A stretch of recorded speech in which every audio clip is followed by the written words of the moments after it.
Alrighty guys, welcome back. BJ the Brave here, back with some more Warpforge content, and today I am joined by long time I was going to say listener. It's not a podcast, is it? But follower of the channel, Barric, and Barric's been on before. He helped me do. We had some really cool Tau videos. I remember when the Tau came out, we had a lot of fun with that. And Barric is back to help me go through every single Dark Angel card today, and we're going to talk about our early impressions. We're going to rate each of the cards into our tier list, so it should be a fun one. So Barric, welcome back to the channel. How are you doing? Hey BJ, I'm doing great. It's great to be back on another one of your videos and get to talk more to the community about another great new set given to us in Warpforge to play. Some really exciting, fun cards that have kind of already been changing up how things have been playing on the ranked ladder and everything. So yeah, let's get into this. 100%. And it's always it's been a little while since you've been on, but I've always enjoyed talking to you about the cards. It's, for those who don't know, I'm based in the UK and Barrick's based in Chicago, so obviously there's quite a bit of a time zone difference. Like, I think right now it's like 7 o'clock for me, 7 p.m., but for you is it like 1? At 1 p.m. 1 p.m. Yeah. Yeah. So we got a bit of a time. So sometimes it's just coordinating these things, but yeah. How have you? What you just before we jump into the cards, then as a new release, a new faction, how have you been enjoying the Dark Angels? I think the Dark Angels are really cool. First of all, just to say it's kind of like a Space Marine fan over on the 40k faction in the 40k universe. Getting a Space Marine faction that wasn't super crummy, to put it mildly, was really nice. Because when I first actually, this almost marks a year me playing the game, and Yeah. I first started with the Ultramarines. And I'm like, oh, Ultramarines, I know them. They're cool. I'm sure they're pretty good. And they kind of weren't, and then they were briefly, and they kind of weren't. And so my it's been nice to be able to play Space Marines that play well, have Mm. multiple synergies. Like they have slay, teleport, agenda, and secrets. All Mm. of these mechanics kind of blending together, where your agenda can help your secrets or your agenda can help your teleport, but you can also play them separately. It's like a really nice spread of faction mechanics, kind of like how we saw with the Astra Militarum release not too long ago. I think EG is really dialing in on what makes factions interesting to play.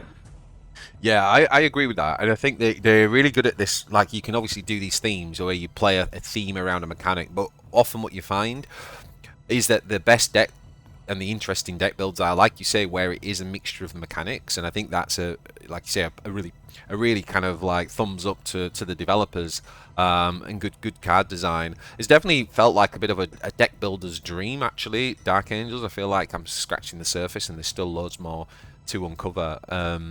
So that's cool. So before we jump in, just to let everybody know, what we're going to look at in terms of the tier list is we've kind of got 5 tiers. 5 stars are obviously those must-play, like S-tier cards. The 4-star cards, these are the cards that if you're building your own decks and you're looking at your own collections and you're thinking, do I invest in this card, do I not? Then the 4-star ones are the ones that should probably make up most of your decks, right? Most of the kind of good decks that you can build and play with should be mainly 4-star cards. And then you'll have the 3-star cards, which are situational slash okay cards. So they're either okay, they're not bad cards, they're not going to light the world on fire, but they might fit in decks well, or they can be situationally bad, but situationally good too, right? Like in the right situation, but there will be turns where those cards just sit in your hand and it's not the right situation. So they're the 3 stars. 2 stars are basically just bad cards overall, just don't quite cut it, and 1s are really like what we think are essentially pretty much unplayable. That doesn't mean you won't find some random weird use for the card, but in terms of like we're looking at this through the lens of the meta, they're just not really playable cards in top tier decks. So that's what we mean by 1 star. All right, so we got a lot of cards to get through, Barrick. So Oh, if we you if do. you if you're happy, we're going to kind of dive in. So let's start with the unplayable cards. So I have, me and Barrick have had a few conversations in the background, and we've kind of come up with what we've done is we've laid out some of these. We're going to talk through them. We might move them around as we discuss them, but these are where I kind of want to start, Barrick. So the first one for me that I feel is unplayable is this kind of Steadfast Warriors. It's a 4 energy stratagem. It says give armor 2 to all friendly units until your next turn. And I just keep thinking about the Sisters card that costs 3, and I'm like, how is this how is this feasible? Oh yeah, BJ, I'm 100% there with you. I think we have pretty perfect alignment. Our opinion on this card. It's not great. It reminds me of like Immortal Pride before they changed it, where it was just like give armor 3 to all your units for a turn for until your next turn for 5 energy, and it was unplayable, which is why they changed that card. So I kind of just printed the same thing. Expensive, not even as good of effect as Sisters, because it doesn't heal you. So yeah, this actually might never see play except maybe gets in the starter deck. So definitely deserves bad. Or no, unplayable.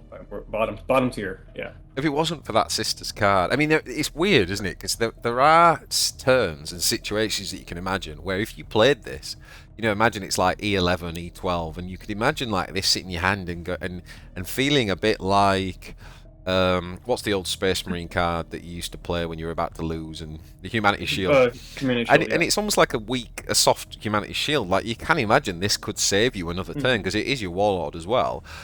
But I just think like when you think about the Sisters one, I mean comparing this to the Sisters one, which is 3 energy and heals you. I mean it's like I don't know. It makes me wonder whether that card's on the nerf table or something. I don't know. Either way, I think we won't spend too long on this. I think we pretty much agree. This is an unplayable card.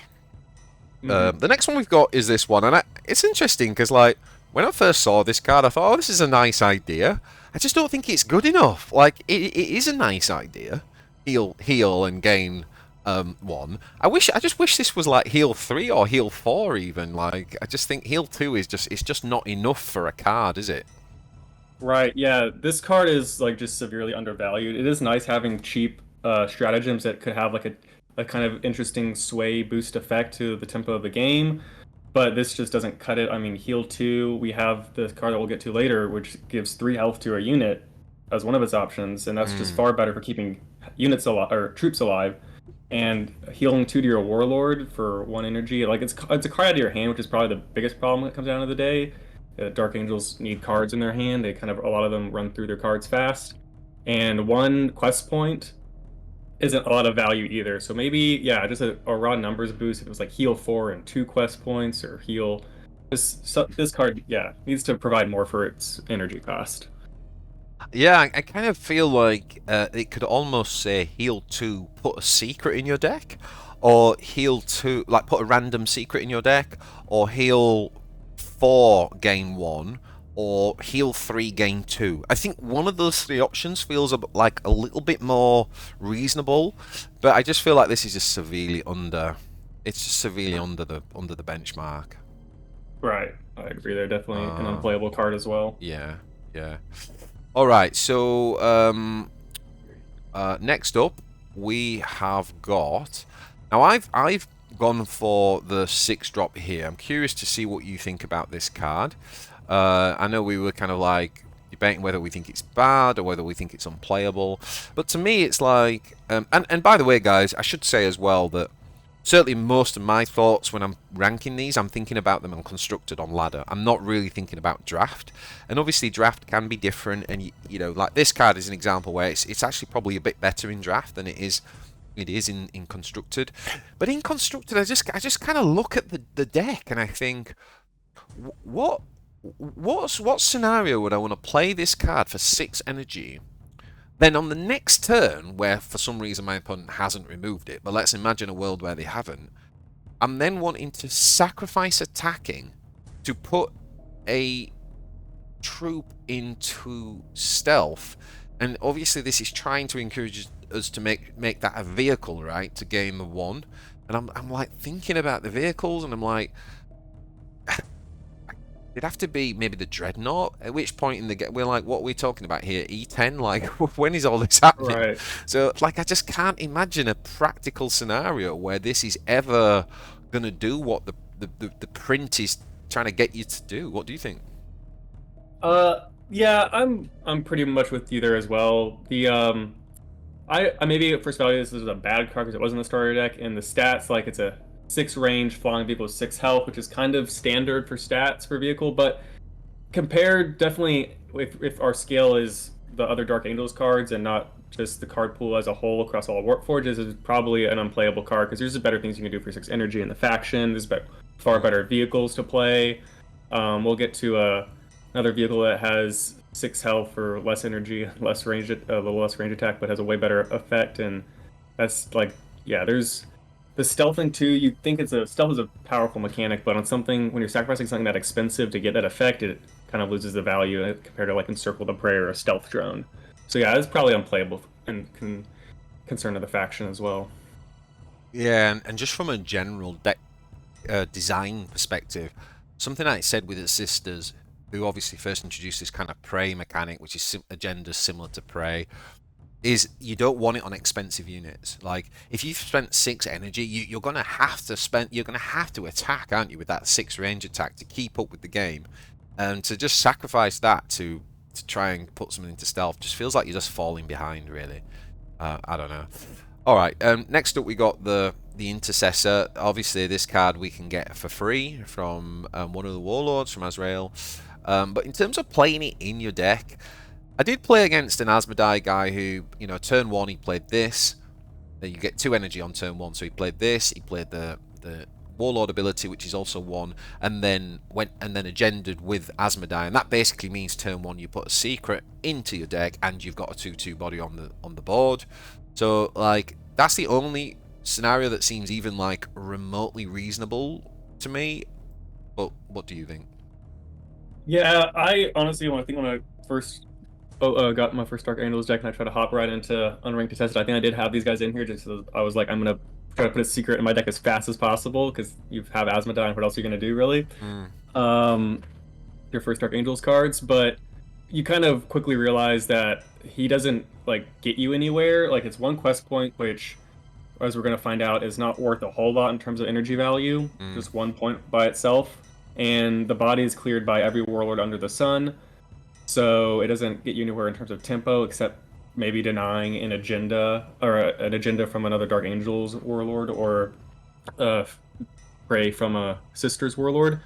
So yeah, Dark Angels, you want your cards to be lasting a little longer than one warlord hit, and Yeah. it's pretty much not going to be played outside of generating them from Azrael, where you can get some value. It's not. It's kind of like the Galen token. Like it's a fine token to make from an ability, but you don't really necessarily play that in your deck as Yeah. much. Even though those I Yeah. would say are a little better than this guy, but you can like buff them with stuff that we'll get to later on that can make this actually like a worthwhile contender on the board, just not part of your 30 cards. I think that's a really good distinction to make. That we, again, guys, we are talking about cards you'd actually put in your deck. You'd actually spend a slot, one of the 30 slots on a card, and I think Barric's distinction there is really good. Yeah, putting the odd one down from an Azrael is fine, but yeah, putting it in your deck probably not. Now let's move on to the bad cards. If we look at any other cards and you're thinking, oh, actually I think that's unplayable, we can always move it back to here, if that's okay. Mm-hmm. So in terms of bad cards, the first one that I kind of wanted to talk about was the Black Sword missiles. I don't think this is unplayable because there are certain metas, I'm looking at you, Scarabs, where you could easily see a frustrated Dark Angel player going, do you know what, sod it, I'm putting 2 of these in my deck for the next week. And so therefore I can't say it's unplayable. I can see certain metas where we have flyer heavy decks, and again, you might be looking at this going, it's actually worth it. I don't know, but for me, I think when I look at kind of the other AOE options and what we've got, and also the unpredictability of it, like how many flyers I've got down, have I not? I would say that it's not unplayable, but I would still say it's quite a bad card for 3 energy. What do you think? Yeah, I'm in agreement with you there as well. This doesn't meet unplayable because of those niche circumstances where you do need to take out a Scarab heavy or drone heavy meta. That's the other like 3 damaged flyers clears drones out pretty nicely. Drones, yeah. But those aren't really huge problems at the moment. The other meta decks kind of take care of them for Dark Angels and a little rock paper scissors of events, so they don't have to worry about that too much. And it's just like it's so bad against everything else. Like what the Tyranids have 1 damage to all enemies for 2 energy, and that's never sees play because that's so bad. And so this one for 1 more energy, and most of the time, and that's how it turns out, is not worth playing when there's so many better cards for the Dark Angels to play. Agreed. Okay, what about this one then? So this is the Aggressor, which is a 3/3, 4 health 3 energy. I feel like this is. I mean, they're good stats for a 3-drop, right? They are actually good stats. And the strike ability says gain 1, and it is strike, it's not slay, so it doesn't have to kill the thing, which means that you can attack the warlord, survive, and still gain 1. Is this better than I'm giving it credit for here? It is like deceptive because I think we're used to seeing really bad troops in a Warpforge, and so like this is like actually like decently statted for its cost, and Mm. it has an ability on it that seems relevant to the faction, gain quest points. But if you look how this is going to play out most of the time, you're dropping this on 3 energy. If it doesn't get removed on your opponent's turn, then maybe it survives to hit the enemy warlord for 3 and gain you 1 quest point, and then it's going to die the next trade, or the warlord's going to clear it anyway. So it's going to give you 1 quest point on a good day, Mm. and it doesn't do much else besides that. It has no flank, has no vanguard, has no other real synergy, and like maybe 1 quest point on a vanilla 3 energy body is not great compared to the other options. So Mm. I think this is probably a bad card. The one thing I will say is that Mm. interesting synergy in the faction is later we'll get to Apothecary, and this guy heals when he strikes with Apothecary out, which is kind of neat because he kind of like heals himself the 2 damage you take from hitting a warlord. But Mm. outside of that interaction, he is not worth playing. I feel like if we were talking about playing this guy on E3, like on curve, it would be I'd be happy to give him 3 stars. But obviously, what happens if you draw him on E8 or E14? He's a terrible card at that stage in the game, right? So, um, yeah, I Right. pretty much agree with your assessment there. I think we're being a little bit harsh just because the stats are good, but I think you're right, and certainly in the context of the other 3-drops, I think this is the one probably that more deserving of a 2 than any others. Um, hmm. Next up, I've got the covert operation. Now, this one's interesting because I'm not sure about this card. Like, there are some days that I think this is a good card. And then there are other days where I think it's a bad card, and I keep swinging back and forth with it, right? Because in any other faction, you would say it's pretty bad, right? If we look at something like No Mucking About just deals with the unit dead.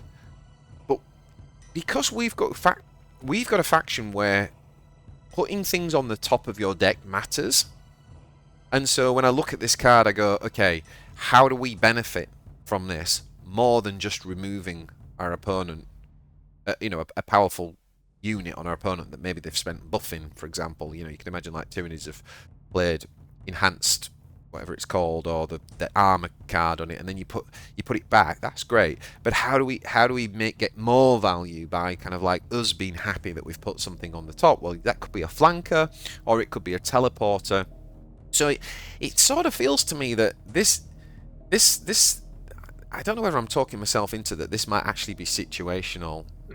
Um, so I'm there with you. Like, this is an interesting card, and it definitely has its days. I played this a little bit when they first came out, and I also have had this in a couple of my draft games where like it just blows them out of the water because the nature of the effect is, I think, the only thing right now in the game that can get around indestructible. Mm, You can bounce like they played the indestructible stratagem on their that's really Saint interesting. Catherine, and now you Yeah. can just bounce it to the top of their deck. Um, so it's a really cool effect. Ah, yeah, of course. And the sisters that play all the miraculous feats and on the Right. Vanguard, right? Okay, I'd not even thought about that. Yeah, that is really good. So that's a really cool effect. The only problem is that the cost, it's like the energy cost for the effect is steep, and it has a drawback where you also are losing a troop on your board and it's going back to the top of your deck. And when you consider, that kind Yeah. of makes me think of it as like summary execution, where summary execution is kind of like no mucking about, but it costs 1 of your troops. Usually you're going to spend it on like a real cheap guy. Dark Angels, they don't have so many little cheap guys walking around. Mm, And so you kind of end up losing either value in the fact that you have to sacrifice a big troop or you have to redraw a small troop. Um, so I think this card is really cool, and I hope they lower its energy cost by 1 or 2 points because, like, as a cheaper card, it's like a very flexible removal and like stratagem to also make use of teleport again. But at 4 energy, I think it's too slow for yeah. what it offers, except in the most extreme circumstances where you are blowing out a.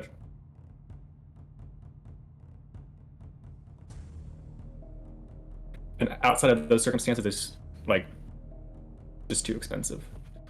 Yeah, yeah. I think you're spot on. I think it's a very cool design concept. Anyone who's played Magic the Gathering, it really reminds me of like the blue color in Magic. This kind of bounce effect. But I think you're right. I think it's just a bit too expensive. I'd quite like to see this at 3 energy. Mm-hmm. I think Then it it might could. be season play and teleport decks. Yeah, I think it could work at 3 energy. I think at 4. So we're happy keeping it at bad for 4, but if it was 3, maybe it would be situational. I would agree with that. Yeah. All right, next up we got this card. Now, I might have this wrong. I know some people really like this card. Um, this is a 3 energy, 4 health flyer. That in itself is actually pretty good. The stats are essentially mainly ignoring the 2 because it's a flyer. Most of the time, people are going to have to trade into the 3 range, which I think is reasonable. And then it has an agenda that says deal 2 damage. If the target survives, gain 1. What do you think to this card? See, I like this card a lot when I first started Dark Angels. It's a common, so you gotta get 2 of them in your deck pretty quickly. And like on paper, stat-wise, it looks pretty solid. Like those are the stats of a swooping hawk and the Eldar.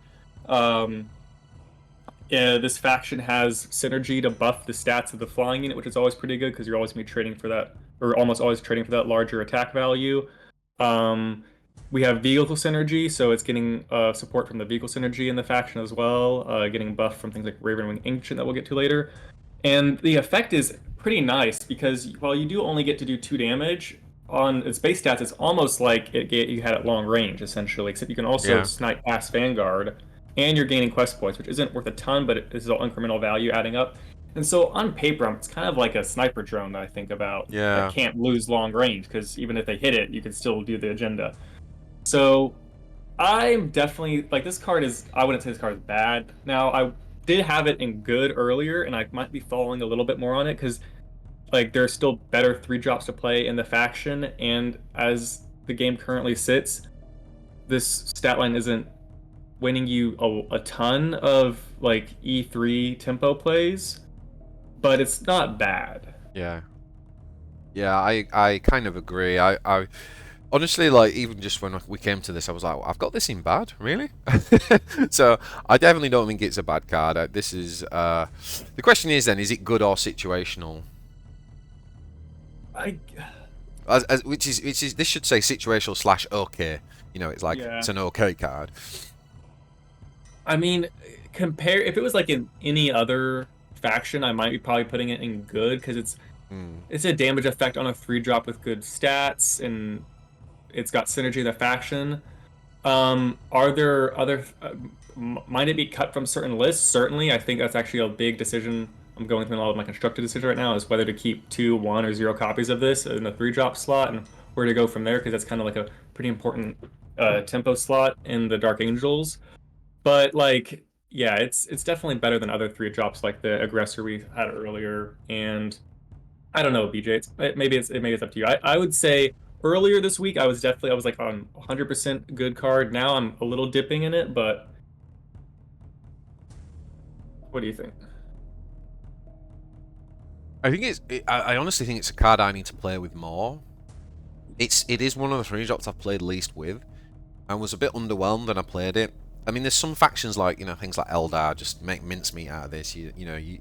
Um, but um, the other thing I think about is like how well does it scale. So if I play this again on E8, E9, Hmm. it's That it's is that is why I'm lower on the cards because it is not very great late game unless you somehow protected it. mm, Um, like yeah, it could go into situational for sure. If you need a 3 drop, then you're probably running it. But if you can go 3 lighter in the 3 drop slot, then maybe you don't need it. So in that regard, mm. it's either the bottom of good or top of situational. I think you're right. I think it's like right at the top of situation, right at the top of okay. Like it's pushing good. I think in Hmm. this faction, I'm happier with it being there. Um, Maybe in other factions it'd be bottom of good, but I think in this Hmm. faction, when I think about the other, like, because again, even the turn you play it, it does nothing. That's also something I Right. think about in Warpforge a lot because I think Warpforge is one of those games where But it is only a 3-drop, right? So this is more important. The more expensive a card is, the more important it is that it does something the turn you play it. But like even something like the Vanguard, for example, to me I count that as doing something you turn you play it, right? Oh, Because for sure. they've Yeah. got to get around that, and there's all sorts of things you can do to manipulate that.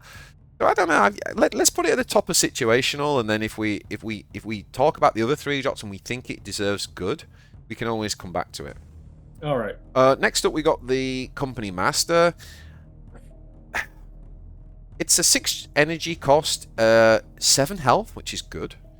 7 melee and only 4 range. It says when you draw a card, it costs 1 less this turn. We know generally speaking that anything that discounts the cost of a card is very good. So you can imagine you play this on E6. Next turn you draw Samael, which would be an 8-drop, and now you can play it on 7. Like, I mean, obviously that's probably like the dream. Technically that is a pretty powerful ability. I don't like that it's only this turn. I think if it was draw and it just permanently cost 1 less, I think that would make this card more viable.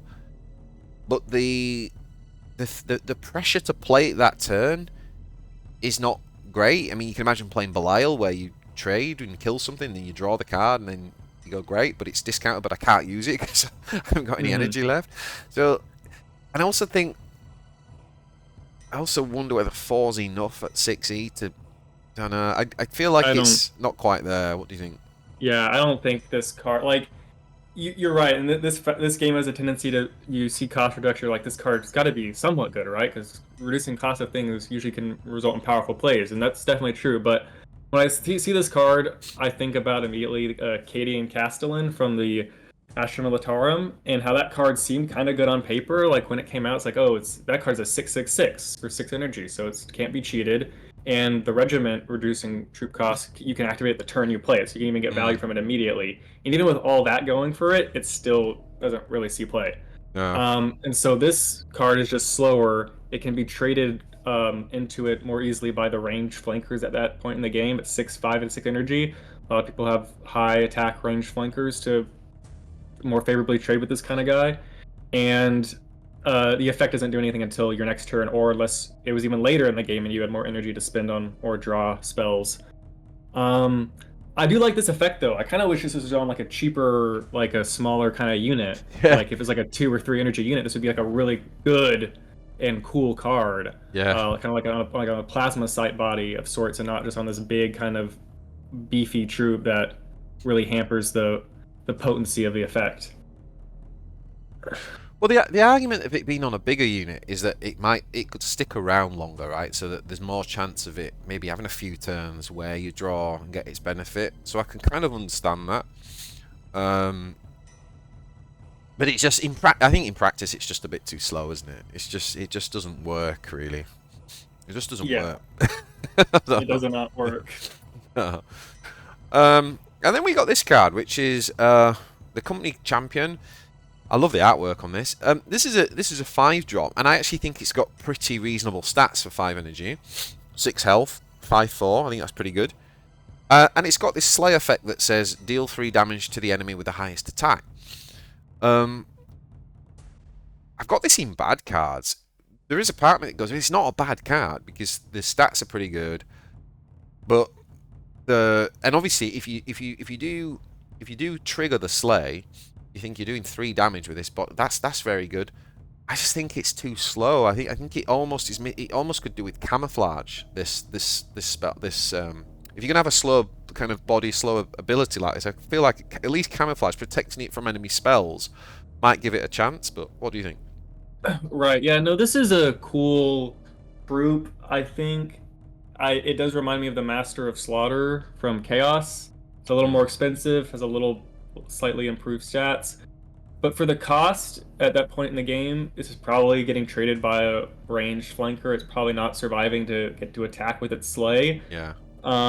Even when it does, the slay still requires that the opponent has a troop on the board that this can kill that won't kill it back for it to still trigger. If it was strike and not slay, maybe it's a little better. Yeah. The only thing, like, the most often time I see this sleigh ever resolving is a master or a Lazarus stuck the turn before. This guy comes down on 5, and now you can Lazarus him to do 3 damage to something. And that's there's better things you can be doing with Lazarus ability than that for sure.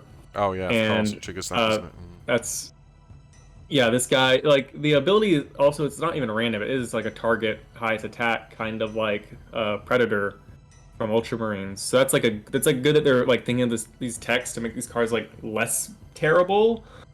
But yeah, I think this card needs to be cheaper or like what you said, have some more protection, camouflage, more HP. I don't know if armor really makes sense, but something where you can either guarantee it sticks around or cheaper, just stick it in with some other plays.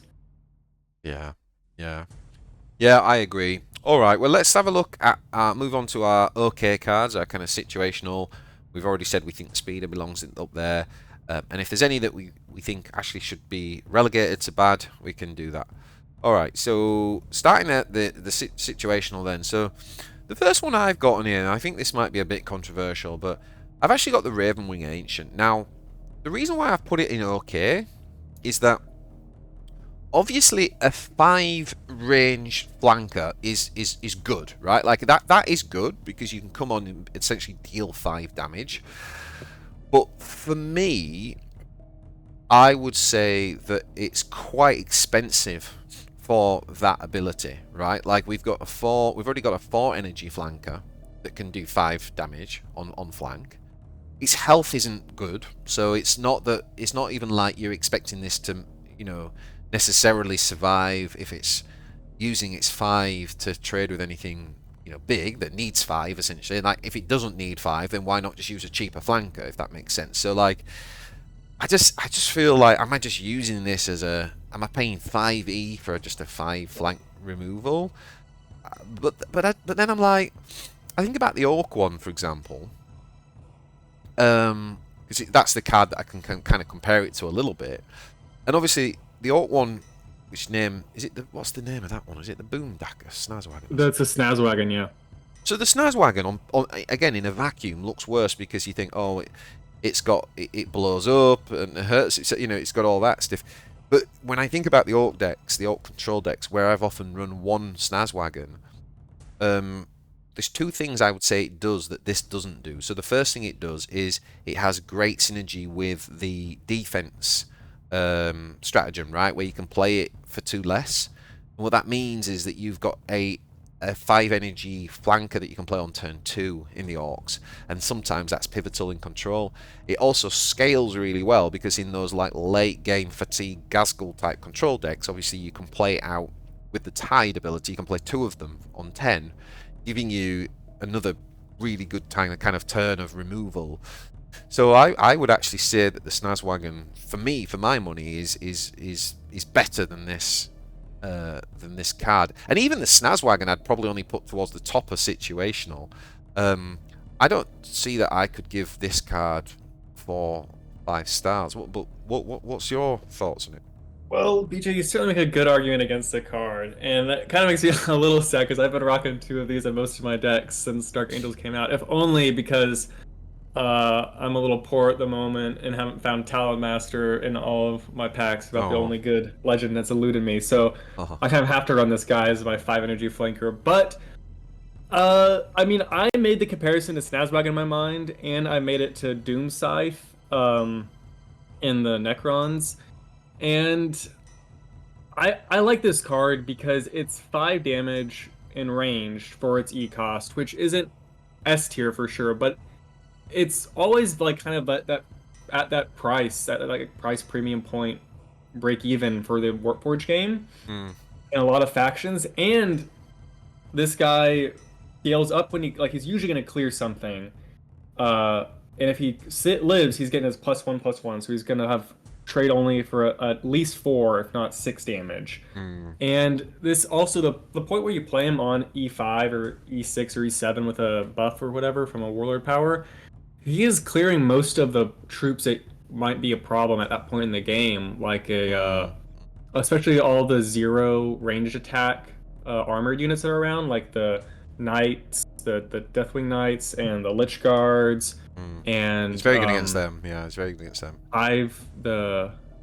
the Hive Guard thing that the Tyranids have. Gosh, I Mm. don't. Or even the Gene Stealers now are playing their zero ranged armored Vanguard guy. A lot of Gene Stealers are playing that. So against because those troops are always pretty prevalent, Mm. and at like worst, this is like a 5 damage for 5 energy, which is like not a great removal card, It's but it's okay. not It's bad. okay, right? Yeah, it's okay. But on the upside, it's something. It's on a body that can live. It clears like it can grow from remnants and soul stones for free. So you can just like if your opponent has a bunch of those, it's just getting bigger every turn. And it's if you have other vehicles in your deck, it's buffing them as well, which is kind of nice if those vehicles are flying or just to make your biker trade up a little better. Um, so it's just got so many uses. Like I, it might be like the best okay card in Mm. existence, or it might be just a very mediocre good card for Dark Angels. But like, Mm. I've I don't know. Maybe I'm singing the praises too much of what should just be a kind of fair effect in the game. But yeah, I don't know. I Yeah. definitely have this in good, I, but I think I can. I mean, I can see the argument for good. I mean, the two things I like most about the card. So I've released a video actually today, which is a Ravenwing vehicle deck, which is actually I actually it's going to be the first deck I play next season.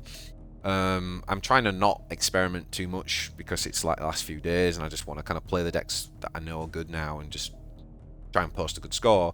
But I think the Ravenwing deck, I've had some good early success with that, including beating some Azrael decks. And I like this card in that deck because it's full of vehicles. So obviously there's more chance of getting the +1/+1, but also the Tech Marine is brilliant. This is brilliant with the Tech Marine. You play the Tech Marine on 4, this comes on, it removes something, and then it goes down to like 2 health because it's traded, and then it gets +2 or +3 or something from the Tech Marine. Plus it also puts 1 on the quest marker as well. So mhm. there are brilliant synergies in a pure Ravenwing build, but again, that's somewhat situational.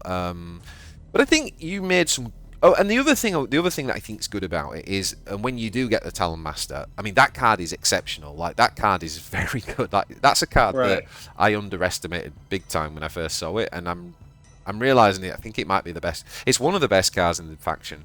But anyway, quite often you'll have, say, this and the Talon Master on 5, and you don't want to just waste your Talon Master just as a 5 energy flanker. Like you actually want to use it for anti-stealth, or you want to use it like an Orc Knob to give other vehicles flank. And by having Mhm. this, it allows you to cover that and go, oh, it's okay, I don't need to waste my Talon Master on that. I can just use the Ravenwing Ancient. So I think that's good. I'd be happy to say put this at the bottom of good, if we feel if we you know, it's either top of situation or bottom of good, isn't it? Yeah, basically the way I see it is that a lot of decks, like for a long time, every Necron deck ran 2 Doom Scythe, and now they have a little more option in the 5e flank spot for range. But like a lot of times, you want like at least 2 cards at an E slot in your deck to serve a certain role, like removal. In this case, 5 damage range removal. And if you have Talon Master, you're probably just gonna do a 1/1 split of these guys. But until Mm, you have that legendary for everyone else, like this is like a very good card in that 5e slot for the faction. Because the only yeah, other 5e cards really worth running are the Deathwing Knights, which is kind of you're already in that teleport theme of your deck. And yeah, if you're anything but that, and you don't have Talon Master, then I don't really know. There's not a lot other I would want to run at 5e than a yeah. No, range flanker. that's a really good point. That the 5e, uh, it's quite weak in the faction 5e. So yeah, I agree with you. So maybe this is sitting bottom of good. Then should we put it bottom of good? Do you think? Yeah, that's where I'd have it. All right. All right. Next up, we got the Ravenwing Bikes. Now, the Ravenwing Bikes is a two drop. It's a very interesting unit. I feel like it's quite unique in the game. Something they've started doing recently, obviously, like with the 5 drop from Sisters, where you get flank and this kind of agenda/prey ability, right? So that means you can come on an agenda immediately. And this guy basically, what I found is that with 3 health, um, you can often bring him on and just agenda because your enemy warlord can't just take it out straight away. But also, obviously, in a pinch, you can use it for that flank removal. With like Azrael or Asmodai, you can get an extra one from the ping or from the hero ability. So it's a very, very cheap, flexible card that can build towards. If you're going for secrets, I think it's a really good 2-drop. But outside of that, like it's not setting the world on fire. It's not as good as the Space Marine, the 2-drop flanker from the Space Marines, for example.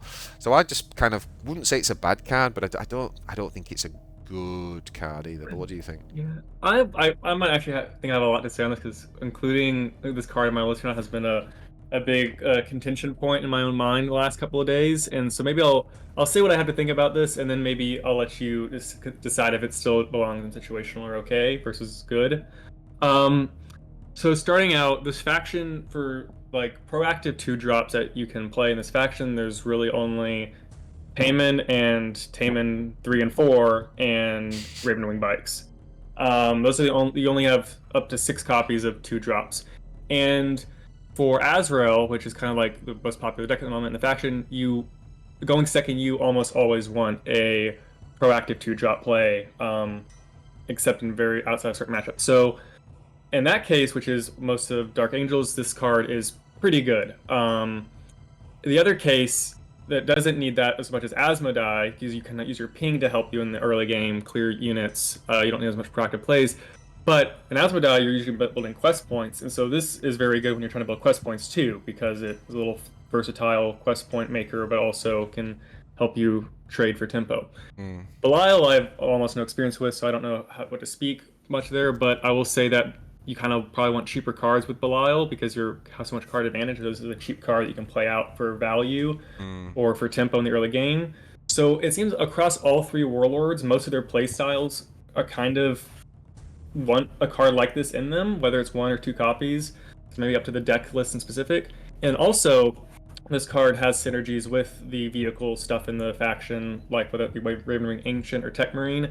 And it can, because it's a cheap card with flank, and a not so card efficient, but can be a good tempo swing, is you can put the Reliquary, which we'll get to later on it, to make it trade for 5 damage for 3 energy.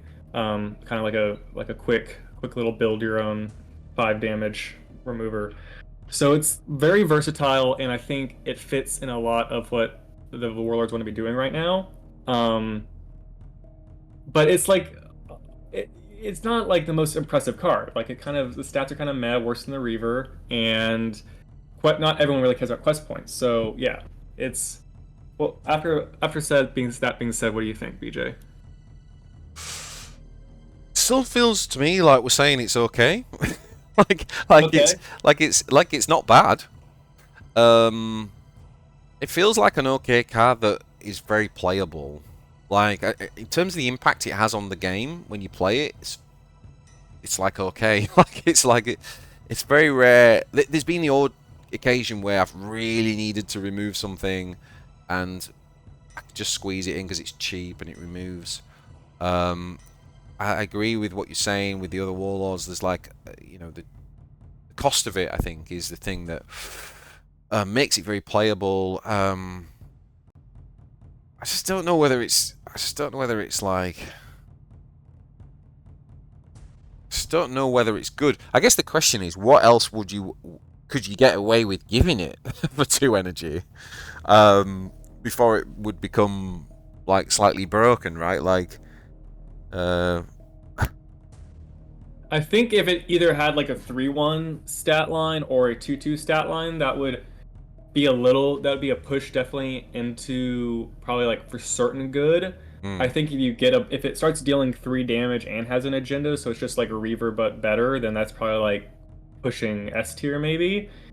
If Reaver also had like a proactive use, because it's already like a very good card for reaction, and now actually it survives a Warlord hit. So Reavers, I haven't used it very much since it's buff, but it looks like a phenomenal card. So yeah, if this thing did more damage, I would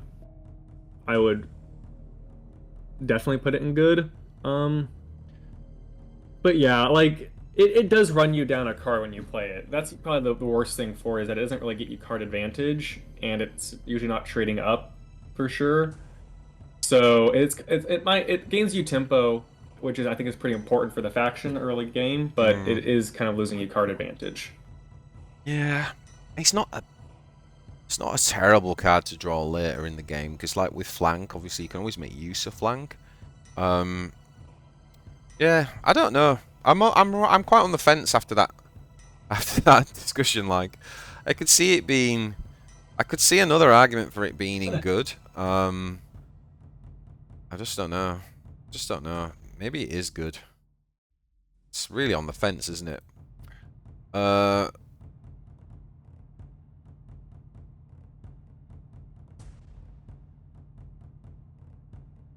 Yeah, maybe it is good then. Yeah, I think for like if we're considering if we're like the kind of the thing we did for Ravenwing Ancient, I also got him to the bottom of good is to you consider what you play for the E cost in the faction. Said if you want more than 4/2 drops, you're probably running this guy. Yeah. Okay. Yeah, fair enough. Good points. Let's move on to the Nephilim Jet Fighter. The poor man's Crimson Hunter. It's one more than the Crimson Hunter. It has +1/1 stats over the Crimson Hunter, and it deals 1 less damage. So it's basically rally deal 3. If it's against an enemy flight, it deals 5, whereas the Crimson Hunter does 6. But we get to gain 1. I think personally, I can understand what they did here. Oh, we'll give it 1 less than the Hunter, but give it the gain 1. But I actually think it should deal 6 to a flyer. I think it should. Yeah, it should maintain the Crimson Hunter thing because it costs 7. It costs 1 more, right? So I think having that gain 1 and 6 damage is reasonable when you're paying 7 energy for it. Right, because almost, I mean, flyers. A lot of flyers in that mid game costs are split between 5 and 6 life. Crimson Hunter is 6 life. Fire Prism is 6 life. What is it? The Flying Orc boss has 6 life. A lot of flying things have 6 life that you need to kill with this kind of card, and if you are just putting it to 1 HP and your warlord's supposed to take a bunch of damage trading with it, this loses a lot of its value. So it's by no means Crimson Hunter, but if 5 HP flying units become big in the meta, then this certainly is like the top definition of situational. Like, yeah, I'm going to be slotting in 1 or 2 of these in my deck. Yeah, and I think again in my Ravenwing build that I released, this was I had this in. I had 1 copy of this in, and I cut it. It was the last card I cut, and I think it could go in there because again with the potential 1 energy ping from Asmodai, giving you that 6th if you need it, and obviously with all the synergies then it has been a vehicle. It could potentially get away with 1. It's definitely not a bad card. Like it's there's going to be lots of turns where you're going to be happy to have this, you know, and and also if you're a beginner as well, it's like a rare card that I could definitely see you running these as you're building your collection, and it being a perfectly reasonable 7-drop to have, and in a deck that you could climb with. So it's just not, it's nowhere near like S tier, nowhere near the top cards, but it's not a bad card either. It's just it's okay, isn't it?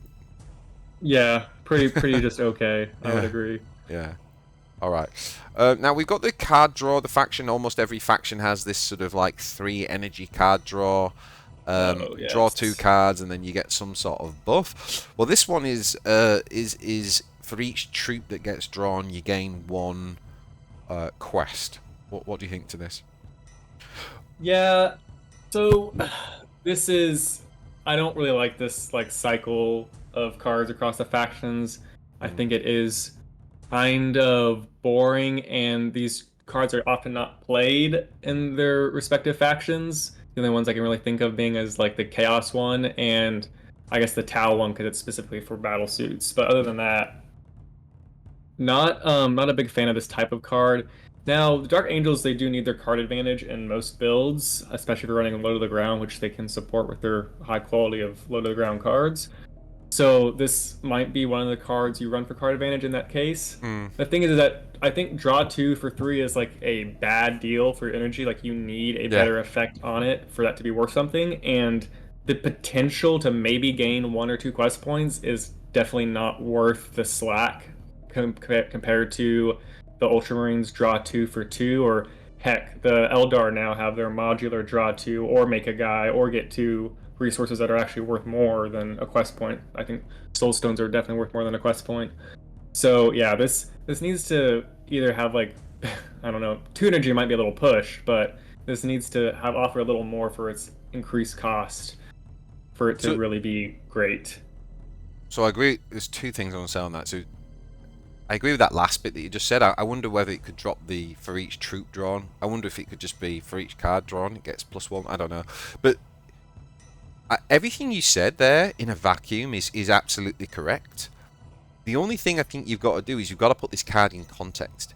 Now, it isn't great value to spend 3 energy to draw 2. However, when you're in a faction where you can draw into super OP broken 2 energy costing secrets, suddenly the value of playing this into one of those is very good.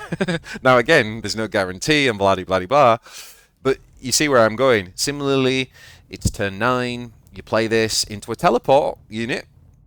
How does the value sit then? So I think this is a really it's one of the more interesting draw cards, like given the context of Dark Angels and what we're trying to do here. So I've created a deck which I'm calling Miracle Quest, which is like, for anyone who played Hearthstone, there used to be a deck called the Miracle Rogue, and oh my god, it's like a new way of playing Warpforge, because I've had games with that deck where I've drawn 12 cards in one turn. Like, it's absolutely insane. You go, Hunt of the Fallen into the 2-drop secret that draws another 3 into, and it's just like you just keep drawing, because you have these the way secrets. Oh man, I knew at some point I was going to get into this, but maybe this is the point. So the way that secrets tend to work, and I've realised this through the Miracle deck, is you end up cramming your deck with a lot of value that you never realise,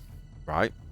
But what happens is there's a tipping point. So usually when you get down to about 15, if you can hold on, if you can drag the game to a point where you get down to about 16 cards, 15, 16, with that Miracle deck, where you've been putting secret after secret after secret in your deck, and maybe you've played whatever the drop pod ability is, which thins the troops.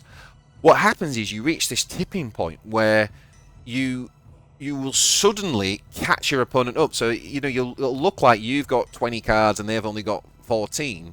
But what will happen is you'll hit this turn where you go draw, because you've got like all these secrets that draw 3 cards and discount everything. And you actually, the point of that deck is you've got to find that turning point. And I'm finding it's usually around 15, 16 cards where you hit that and the Miracle just goes off, and it's just utterly insane. And bear in mind, another thing that can happen, another variant that can happen there, and again, this is where Hunt the Fallen can help, is let's say you don't draw draw. Maybe you draw once, but one of those cards is make your Warlord invulnerable. Okay, now I've got another turn and now next turn that elastic band effect happens, and all those secrets that are packed. So at some point it's going to go off. Do you see what I mean? Like, the secrets are really interestingly designed, and I do think Hunt the Fallen plays into that.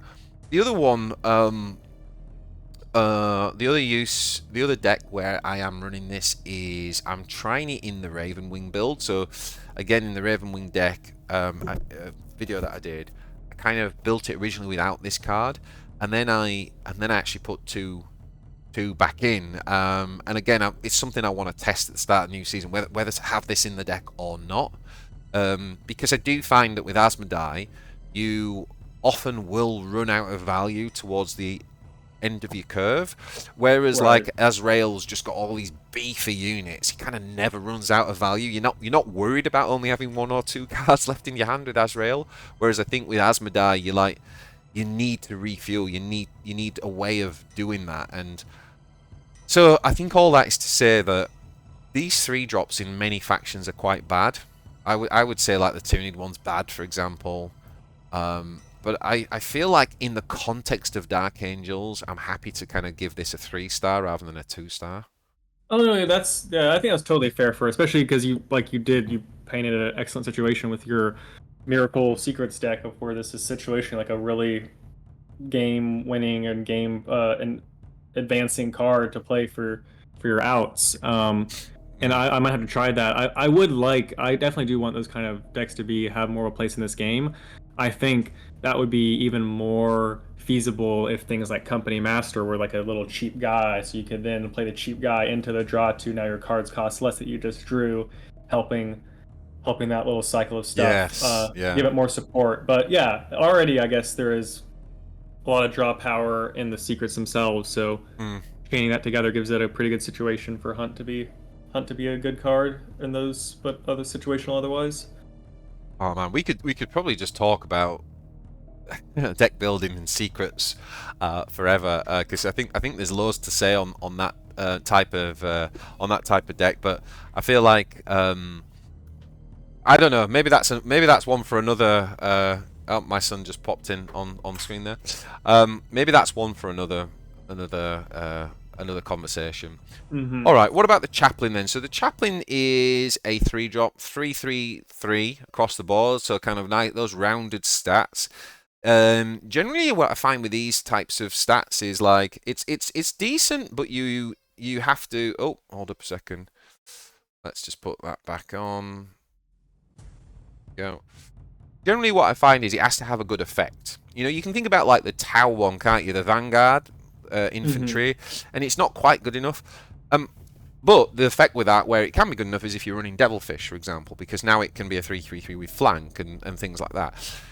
This one's ability is choose a card from your deck and put it at the top of your deck.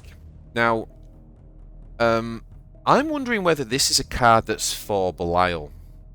Because, unlike Azrael, where Azrael obviously can use himself to kind of manage the deck and put things on top, Belial can't do that. And so I wonder whether the Chaplain is designed to be with something like Belial, who can then trade and then draw that card, or shoot, or the other way around, like it can attack and then you play the Chaplain, knowing that now it's sitting on the top of your deck, ready to draw next turn if you were going down a teleport route, for example. So I don't know but I don't think I don't think I can say that I think this is a good 3-drop. I don't think it's a bad one either, though. What do you think?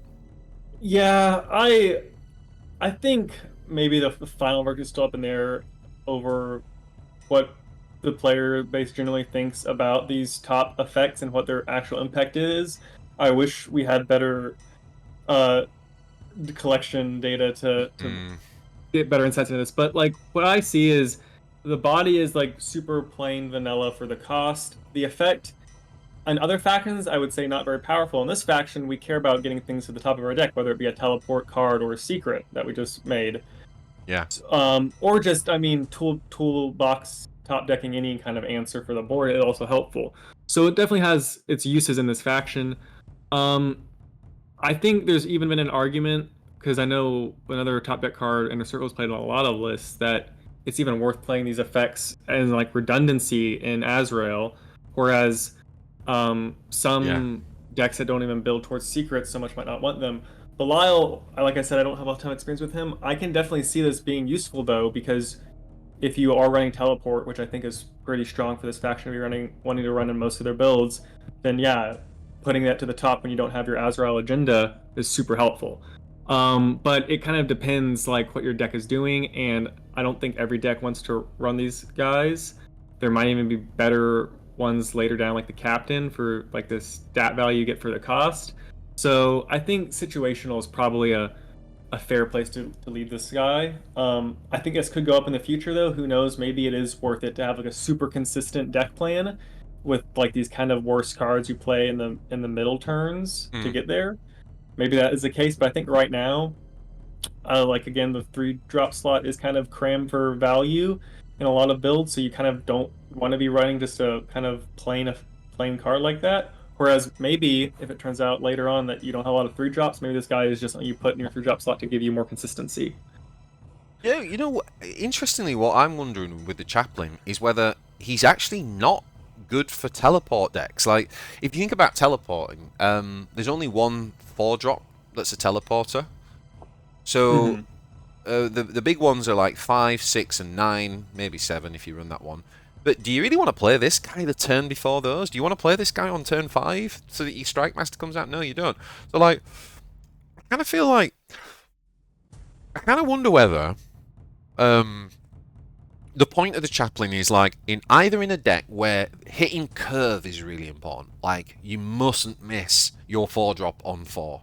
Not because it's teleport, just because it's a tempo deck, and so either that's the reason, or the other one, and I originally had this in the Miracle deck, although to be honest, I'm thinking of dropping it from the Miracle because I've got a few versions of that.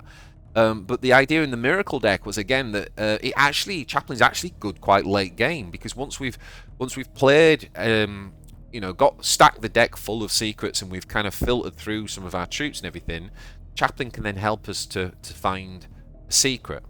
But again, that's in theory. In practice, it doesn't always work out that way. Right. Yeah, I think this is kind of like a great situational card kind of pick. Yeah, I agree. Company veteran, you use this guy much? So I did a lot at the beginning. I think for the most part he really just works in Asmodai because that's where you really get the most value out of his ability, which is, I think, very strong. Like, this is a unit I would want to see in Necrons for sure. Is like a Praetorian that starts healing itself, right? So like in that situation where you are playing on curve in Asmodai and they can't really clear him in one turn, he just heals himself and trades for damage and heals himself for because you're agending all that. That's a lot of pressure early on, especially if you're dropping units behind as Vanguard. In the other Warlords, I think he kind of dropped off on value because they don't have consistent ways to gain the quest point to heal him. He's kind of just like your standard 3/3/4 3 energy Vanguard unit at that point. So if you need that on your list in your curve, I guess it's okay. So I think this guy is like between good and S tier in a lot of Asmodai lists, but outside of Asmodai, he's probably just okay. So controversially, I personally think this is a good card. Okay. I don't think it's a very sexy card, and I know everyone's taken aback by like the Librarian, things like that. This guy's in my Azrael deck. He's in my Azrael deck. I would say this guy has earned his way into my Azrael deck. He's in there on practical merit. He, for 3 energy, he has good stats. So like the other 3-drop that we talked about, the Aggressor, he's got the same stats. The difference is he has Vanguard, and for me alone, that makes this a good card. Like, it's also a blooming neutral card, isn't it? It's a beginner card, right? The grey, whatever that means. Common, is it? Common card? Yeah. We play the Taman on 2 often, right?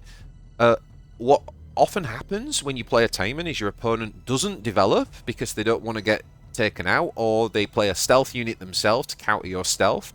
If you then follow that up with the Veteran, it protects the Taman, and they're like, I can't take where they thought they were going to have the jump on the Taman, they now don't have the jump on the Taman. And of course, then your Taman can get the Slay off because it was protected, which can then heal because the Taman generates 1 quest point when it slays something, giving the Veteran, meaning the Veteran, for example, could attack the Warlord, go down to 2 health, the Taman slays, and then this goes back up to 4 health. Now, obviously, that's a little bit kind of like, that's the dream scenario. But it's not just that. Later on in the game, you've got Strike Masters, you've got things down where you've got these beefy units, your opponent's chipped away at them, got them down to 1 or 2 health. Next turn, they're going to get rid of them. You suddenly drop this cheap Vanguard, in addition, usually, to like a flanker. You can play it with like a Black Knight or something that keeps up with tempo. And they're like, I can't finish off that big unit now because this annoying 4 health Vanguard's in the way, which again only cost me 3 energy. Of course, in Azrael, I can actually turn this into a 4/4, right? If I use the Warlord ability, or the Strike Master comes down and gives it a buff, not just to its damage, but also to its health.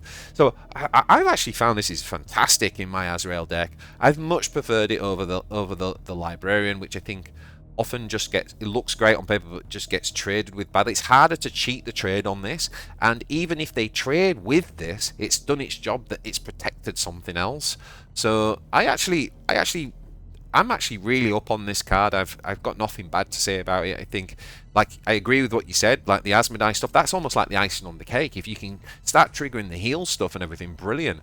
But I think even without the heal, I think this actually works quite nicely in this faction. All right, you make a lot of good points there for it. I guess maybe I just did discount it in other builds because they weren't reaping the full value of it, and I think I've been making different 3-drop decisions in my builds, but you make actually a pretty convincing point, and I do not realize that my Azure list has a lot of ways to trigger incidental quest points anyways. So I can definitely see this being useful outside of Asmodai and still being quite good. So yeah, I think you definitely convinced me that it deserves a spot in the good category. I've honestly never played it and gone, oh, that were bad. Like, I've honestly not. It's never felt bad, ever. Whereas Librarian has, because you almost have hope when you play Librarian. You have this hope that you're going to, like, get to draw this thing from your deck, and then they just, hit it with a Warlord, get rid of the shield, and then just trade against its two damage back, and you think, what did that actually do? I've actually, I don't know. I've been really. I think this card is quietly better than it looks. And you have to, you have to look at the situations that you're playing it in and how it works with Taman, and also just the other thing is like, it's a proactive 3-drop, right? Like we run things like Black Knight and whatnot in the 3-drop slot, so sometimes you don't want to. Well, you never really want to drop a Black Knight. So unless you're playing Chaplain or Librarian or whatever, but I just really value the Vanguard in it as well. So maybe I'm a little bit high on it, but my experience of it in Azrael has been really really good, and it's kept its spot. But I could see it being like sort of like on the fence between top of situational and bottom of good. But yeah, I'm a bit biased. I think it's been good for me. What about the Dark Talon? I have this in okay because I sort of feel like with it being a flyer, most things do have to trade into the 8 range damage. And 8 health is, it's not easy, is it, to get rid of? And the fact that you stun something, it makes me feel like this is like a mid-range unit where it's that thing at the top end where you're fighting for that, like who's going to get off first, and the stun could be really timely and really powerful. And then you hit it back with 8 and you win. But it does cost 8. I don't know. I think the cost just prices it out for me from the get-go. Like, I think of this unit and like, what else do we have that's somewhat similar to this? Is the Psychomancer and the Necrons, and that thing is half the cost, and it also has synergy with the whole Remnant deal that they have going on. Whereas this thing is twice the cost. Yeah, sure, the stats are better. It gets traded with, doesn't really get cheated when someone trades with it. And it certainly can push some game-winning damage if your opponent's not answering it. But like, it's like I think there are very few board states where playing this is just good enough to stun your opponent and kill them next turn without them having the answer to clear it on their turn. Yeah. Whereas like if it was a cheaper unit with this effect, it actually might be more playable because you could sneak it in to protect another unit with the stun earlier on more frequently during the game.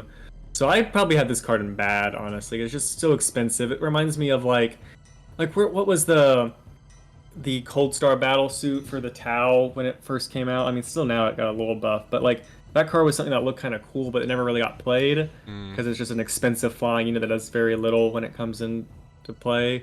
I think that afflicts this guy too. Yeah. Yeah, you might be right. I mean, you can imagine if it was 7 energy and only 7 health, but maybe it still had the 8. Maybe it would be... And it's okay in draft. I can imagine it's been a good draft card, but... yeah, I think maybe you're right. Maybe that is actually in the bad card.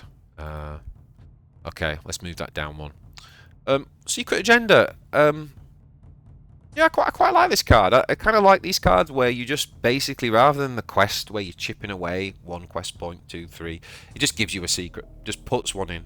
And I feel like this is interesting from a deck building thing, because if you're not going like all in on secrets, but you want to have the threat of them, you want to have the the sort of icing on the cake. And obviously this also does replace itself if you play it alongside a vehicle. So I'm happy with this being like 3 stars. It's not setting the world on fire, but I don't think it's bad. But what do you think? Actually, I have a question, BJ, since I don't think I've actually played this card at all, and I'm thinking you probably have, especially in your Raven Wing deck, perhaps. How many secrets do you get to choose from when it says choose a secret? 3. You get to choose Only three? three out of the Okay. 5. So there is a bit I of a was randomness there. Yeah. ugh. I was gonna be a lot happier about this card if it let you choose from all 5. Um, Yeah. because the one thing I was thinking about is that this faction does not have very good board AoE, and we already covered Black Sword missiles, so that's kind of not great. Mm. And so if this card let you always put in the AoE secret in your deck versus things like Scarabs or whatever, this actually might be better than Black Sword missiles for the AoE role, kind of. But yeah, I don't like this. Definitely has synergy with what is it, Ravenwing Champion? We'll get to later. Just an immediate trigger of that guy's ability. Secrets are good. I guess you get to choose yours out of 3, so kind of maybe a little more than half the time you'll get the one you want. But and it does replace itself if you draw a vehicle. So yeah, I guess this is a situational card. It's not. I wouldn't say it's bad, but it's nothing super fancy here. Mm. Um, It's bad. The thing that's bad about it is you're losing tempo.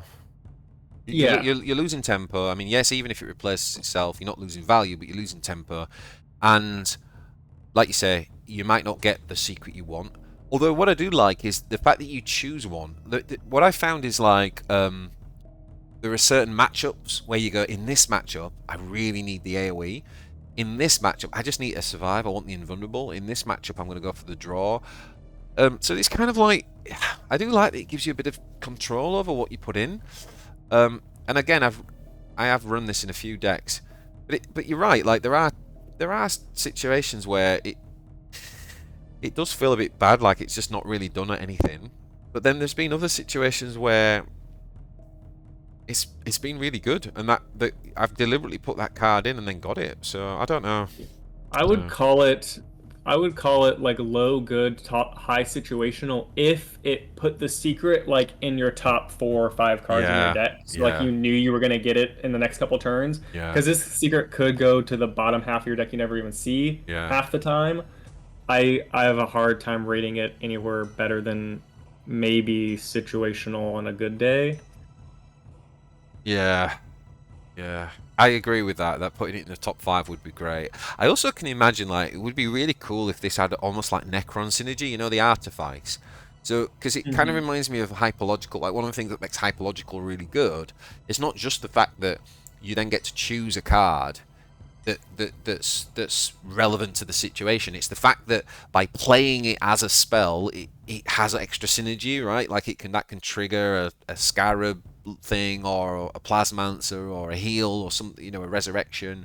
Whereas this kind of doesn't have that. So to me, it isn't on the level of hyperlogical. It would fit. It would suit something like that, wouldn't it? Really well, but we don't have that here. So maybe I don't know. Maybe it's a bad cat. Maybe I've just been a bit high on it. I don't know. I don't know. Yeah, I would put it somewhere either like at the bottom, the very bottom of situational or in bad, because I don't think I'm playing it even in a vehicle build. Yeah, you might be right. You know, you might be right. I might have been slightly up on this, if I'm honest. I think obviously if the game is in a very slow meta, this card gets better. Where you know that tempo doesn't matter as much, and you've got more time to draw the value. It's very much a value card, not a tempo card. So yeah, it should be in slower control metas. All right.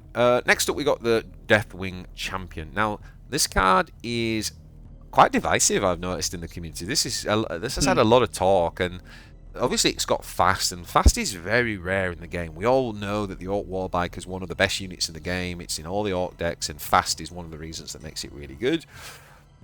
Personally, I haven't used this card a lot, so but my initial opinion of it is that it's not that good. But what do you think? Yeah, I agree with you there. I might actually, I probably would use stronger words to describe how not good I think this card is. Oh, really? I chuckle a little bit when people play it against me, and I just clear it for absolutely free the next turn, unless it is the 8 damage that is killing you. Yes. It is a bad card. It is worse in so many ways. Like people probably saw 8 damage face, they thought, oh, it's Wailing Doom. You got to run 2 of them. That's super good. It's not Wailing Doom because it's only Wailing Doom if you draw Wailing Doom the turn you need Wailing Doom. Yeah. It's not Wailing Doom all those games where it's sitting in your hand and then you just kill them super easily in the game because you knew you had it in your hand the whole time. That this guy doesn't do that.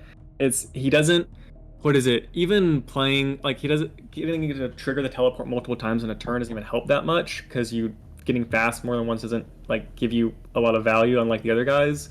On the other Deathwing teleports, you rocking those multiple times is helpful. He only got armor 1, whereas like the knight at 5 inches is armor 2, and so does the big champion master, or the knight master has 2 armor. This guy's a champion, he's only got 1. But yeah, this guy, yeah, I don't like him. He's not bad because obviously like there is the situation where you teleport him and kill someone, and so that is like the definition of situational. But and he also be running a teleport deck. But I think he gets cut in most competitive teleport lists, I would say. Yeah, he's not in mine. I think he's a bad card. I think you've convinced me that. I don't even think it. I mean, it's situational, like you said, in the sense that if it's going to win you the game, then it's good, right? Like Wailing Doom is bad. You never see Wailing Doom played unless it wins them the game. But obviously, Wailing Doom doesn't have to. It doesn't have this kind of like teleports. You've got to do it that turn. Wailing Doom Right. doesn't have that limitation. It can play around Vanguard. Wailing Doom's way better than this. But even Wailing Doom is never played unless it. Well, I say never. Like 95% of the time, it's not played unless it wins you the game. Right. So maybe this is just a bad card. I think it's a bit of a trap. I'm more than fine putting it in bad. Yeah, I think I don't care much for it. it's a trap, isn't it? I think it's a trap. I think people look at it and go, oh, and get all excited, and then you realize actually it's a trap. And Now, if they put like a few points of range on those things, then it maybe is like play because the moment you can play this card without teleport and it not be terrible for you, then it's all right. Maybe I can run it for its effect on a high roll. But because it's a 0 range, is just you're just throwing away 7 energy of tempo in most situations late game like that. So the other thing is that I've realized with this faction that there's a few cards that have helped me realize this, that when you have 0 as one of your attacks, well, obviously everyone's going to try and trade against that and cheat the trade. What I've realized is there's a big difference between having 1 armor and 2 armor. So if you've got 0 but you've got 2 armor, okay, you can potentially get away with that. You can potentially still survive in these like big health units. Like if you've got 5 or more health, I think 2 armor makes a huge difference. But 1 armor's not good enough. It's just not good enough. And like you said, you play it for 7 and then they just spend 7 energy taking it out. And you've lost all the tempo that you spent the whole game gaining. Yeah, it's a bad card. It's a bad card. we're in agreement there then. Yeah, let's put it in bad. Now the Apothecary is an interesting one because I love this card. But just because I love it, I don't know whether I'm able to give it 4 stars. And I actually spoke to my alliance about this card because of all the cards, like this was the one I was like, oh man, I don't know where to put this card because I love it. So love the design, really happy it exists. Is it better than 3? You see, I saw this card and I got really happy as well when I saw it released because I immediately looked at like, first of all, it's a healing card that's not super expensive like Polixis is in the ultramarines. So it's just something that you can sneak in for utility. I immediately saw the stats and I'm like, oh, it's like Plasma Sight, which is obviously a very good healing support card in Necrons. And I'm like, okay, it's kind of like Plasma Sight for Dark Angels, a faction that also can like get a lot of mileage from this units, from healing units with their armor and stuff. However, in effect, the only guy who reliably gets healed from this is Asmodai. I think I can say that. Yeah. Pretty fairly, unless you have the legendary out, the Wages of Retribution. Yeah. You're only healing with Asmodai, and even then it's only like 2 a turn if you use your agenda. It's not even passive like the Plasma Side is. The best use on this guy is healing your units that make the quest points, and when we have Inner Circle Companion, a couple of vehicles on their sleigh, Tammin on his sleigh. So that's like, if you have a deck kind of built around these guys that gain quest points when they kill something or whatever, and you're playing Asmodai and you have Wages, then like you're probably getting some pretty good mileage out of Apothecary. Even if you're just playing Asmodai and you're trying to play for the late game, this guy can heal you like decently, especially if you have 2 of them down at once. The only thing I think is holding this guy back is the fact that a lot of units that would be really useful to heal don't generate quest points to get his ability. and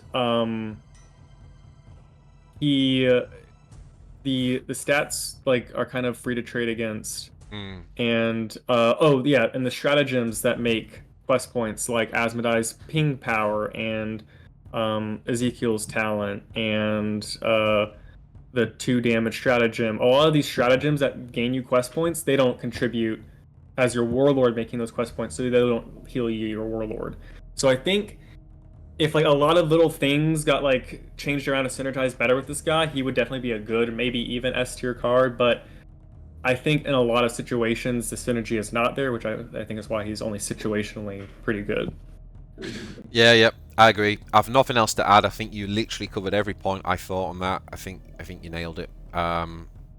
It's like obviously going to be good, but then that's part of situational, isn't it? That it can be good really good in certain situations, and others it can just be meh. You know, playing this in an Azrael deck's somewhat pointless. Yeah, nothing to add. All right. Oh, what happened there? Captain. Yeah, Captain is pretty much Chaplain, but a little better body for the cost. Your health is above your energy cost. Your ranged stat trades up. So if he does survive, he is trading up in your opponent's next play. So that is already kind of makes him a little better than Chaplain. Yep. And the rally effect, kind of a double-edged sword. So you're playing this guy almost always in like a teleport focused deck, I would say, Yep. because he only selects the troops. Yes. Which means you're not getting to pick your stratagems or any secrets you put in. So Yes. he's not so great in the secret builds, but he's quite nice curve filler and top deck enabler for your teleport troop builds. Yeah. That's what I would say. Yeah, and maybe in Belial as well. I mean, I've got to be honest. This guy's now in my Azrael deck, and he's taken the place of the inner circle. I had the inner circle guy at 4, and I now run the captain. And I think I was playing against Lionel, who's like currently #1 Dark Angel player, and I noticed he was running it, and I thought, oh, let me try that. And what I've realised is that with Azrael, you obviously sacrifice or forgo attacking in order to put something to the top of your deck. And what the captain does is it gives him a turn off. It relieves the pressure from Azrael to enable Azrael to actually attack and trade. And because I think E4, E5 is typically they're the turns where you really need this ability, right? Because you either want to play this on 4 so you can get the Deathwing Knight down on 5, or I could even swallow you playing it on 5 if it meant getting the Strike Master on 6, right? So it's so important that you do that on E4-5 that for me the captain has more value than the chaplain in that type of scenario. And that's what I put him in and I've tested it, and he's stayed in. He stayed in because of that. And even in the late game, like sometimes like having on E8, like having the opportunity, the double chance of getting your 9 job, for example, you know, at E8, can make a big difference when you've thinned your deck quite a bit by that point. So actually, I actually think the captain's a good card. I'd be happy having this at the bottom of good or towards the top of situational. I'll let you decide. Yeah. I guess the situation I would see him not being played is a non-teleport themed like Asmodee deck. Yeah. So that's like maybe less than 2/3 of the. That's less than 1/3 of the situation. So I guess most of the time he probably is good then. So probably at the bottom of good then is maybe a deserving spot. Because I can definitely see him better than Chaplain in most instances just because of the stats, and he does trade up, which I do appreciate that in my troops. And because he's got some extra selective filtering, you're more likely to see the teleport guy you want because you're only looking at troops and not all your cards. So for those reasons, yeah, I think he's fine sitting towards the bottom of good for me. Yeah, and like you said, the 5 trades up really well, and not.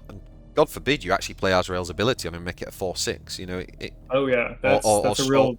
Or Strike Master. So if you play it on 5 and the Strike Master comes down and buffs it, yeah, I think it's pretty good actually in this faction. In other factions, it would be definitely like 3 stars, but I think it's pretty good here.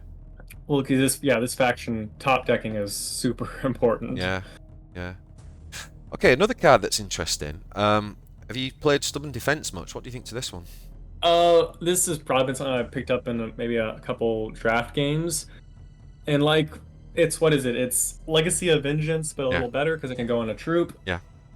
Do I think this is a faction where Legacy of Vengeance or a similar effect is that great? Not really. First thing I would say is, in comparison to Legacy of Vengeance, Chaos can attack twice or three times with their Warlord with Murderous Desires. I don't think we can do that in Dark Angels. And if you want to buff your Warlord's attack, there's permanent ways to do that, stapled onto good units in the faction as well. So I'm not super sold on this card, except maybe it belongs in certain like beatdown Belial builds. I know Longton's been working on a brew of something like that, so maybe eventually he puts Stubborn Defiance in there and it absolutely takes away the game. But I have not found it useful in Asmodai or Azrael in the slightest. No, it's a Belial. Um, It's a Belial card. It's 100% a Belial card. Like if you're playing this is a Belial, bad card, I if, believe. But maybe you have something different to tell. I mean, I think it's 100% a Belial card. Like if you're running Belial, this is something that's unique to him in from a deck building perspective. Obviously, Belial can buff his attack, so he goes up to 4, and then with this, you can get some pretty amazing like cheeky wins from it. My Alliance member, shout out to Cardmaster. He in the first week shot up to he was like the top Dark Angel player in the first week, and he ran a very like mid-rangey Belial deck that he had double Stubborn Defiance, and he said this won him half his games. Oh wow. Yeah, it's really good with Belial. Like, if I see a Belial deck, like, you should have this card in. Like, at least one copy, if not two, right? Because also, the other way of looking at this, right, is... And again, this fits in with Belial. Like, Belial's good at trading, right? Like, he can take out enemy units, right? Because he gets the armor, he gets the big 4 attack. We pay 2 energy for something like the Grim Resolve, which does 2 damage. You know, Backstab, all those types of cards. All you've got to just, even if you just look at it as 2 removal, all you've got to have is an enemy Warlord 1 unit. Right? Now, if you put in that on Belial, who's got armored up, he's got armor 2, that's actually not bad. Just as a removal. But often, obviously, that's like worst case scenario. Best case scenario, you know, you can imagine you're playing against Tau and he's put out Enforcer and all these drones, and actually your Warlock Belial could just take the Enforcer out with this thing. So I feel like it's good with Belial, but I agree with you. I think it's like pointless in the others, pretty much. There's So better actually, I gotta agree with you there. I kind of discount Belial and all the Warlords. I guess we're gonna get to the Warlord rankings eventually, but because like the people that stun right now don't make him so great. But versus Junith, I can definitely see this being a super surprise lethal. Like they just flooded the board. You have no troops. They think, this is easy. They're sitting at 8 life, and now you pump your Warlord up with +8 attack and finish them off. So I can definitely see how in certain times versus Junith that could be really good. And they stack, so you could you know, against Junith you could play both of them. Oh, do something like 20 damage. Yeah, and because Belial draws troops when he clears something, you can probably do some interesting things with like how many stratagems do you put in, and can you like thin your deck so that you're more likely to draw it off the normal draw and stuff like that. I don't know. It's not like amazing, but it's a nice cheeky cheap win con basically. But again, it's very much a Belial card. Like the other two, not so much. So we happy with that? 3 stars? Yeah, for sure. All right, next up, we got the Deathwing Knight. I wasn't sure about where to put this guy. Like, this guy is really interesting in the Azrael deck. I really like him. On the one hand, I think he's got some interesting kind of, like, abilities. So for everybody who doesn't know, he's a 5-drop.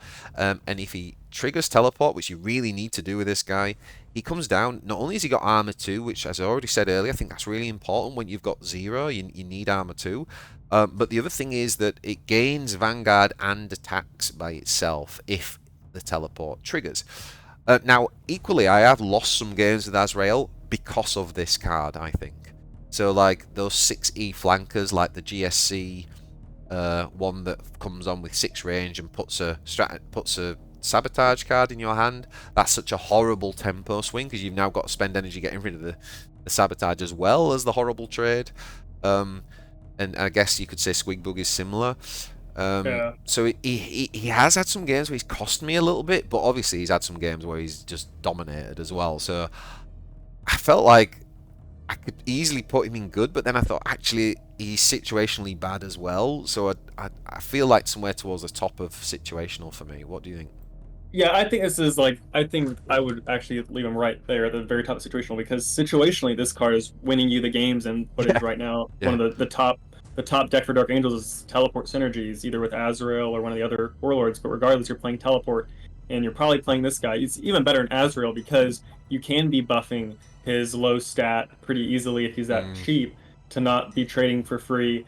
The problem is that, yes, the susceptibility to the high range attack flankers at that point in the game is pretty crucial, and if you play him wrong, you're probably losing because of that. And actually, Tim made a really good point. I was watching one of his videos today, his Azrael list, and basically said that like one of the skill checks of the faction is knowing when to play your teleport unit, even if you have a teleport trigger, yeah. like whether or not that's gonna like actually be helpful. And I think this guy more so than the other ones is like you might have drawn him on teleport, you might have set it up and everything, and whatever your opponent did, like you know that now you can be really punished for playing him out, and it's just like 5 damage, so you should probably hold back.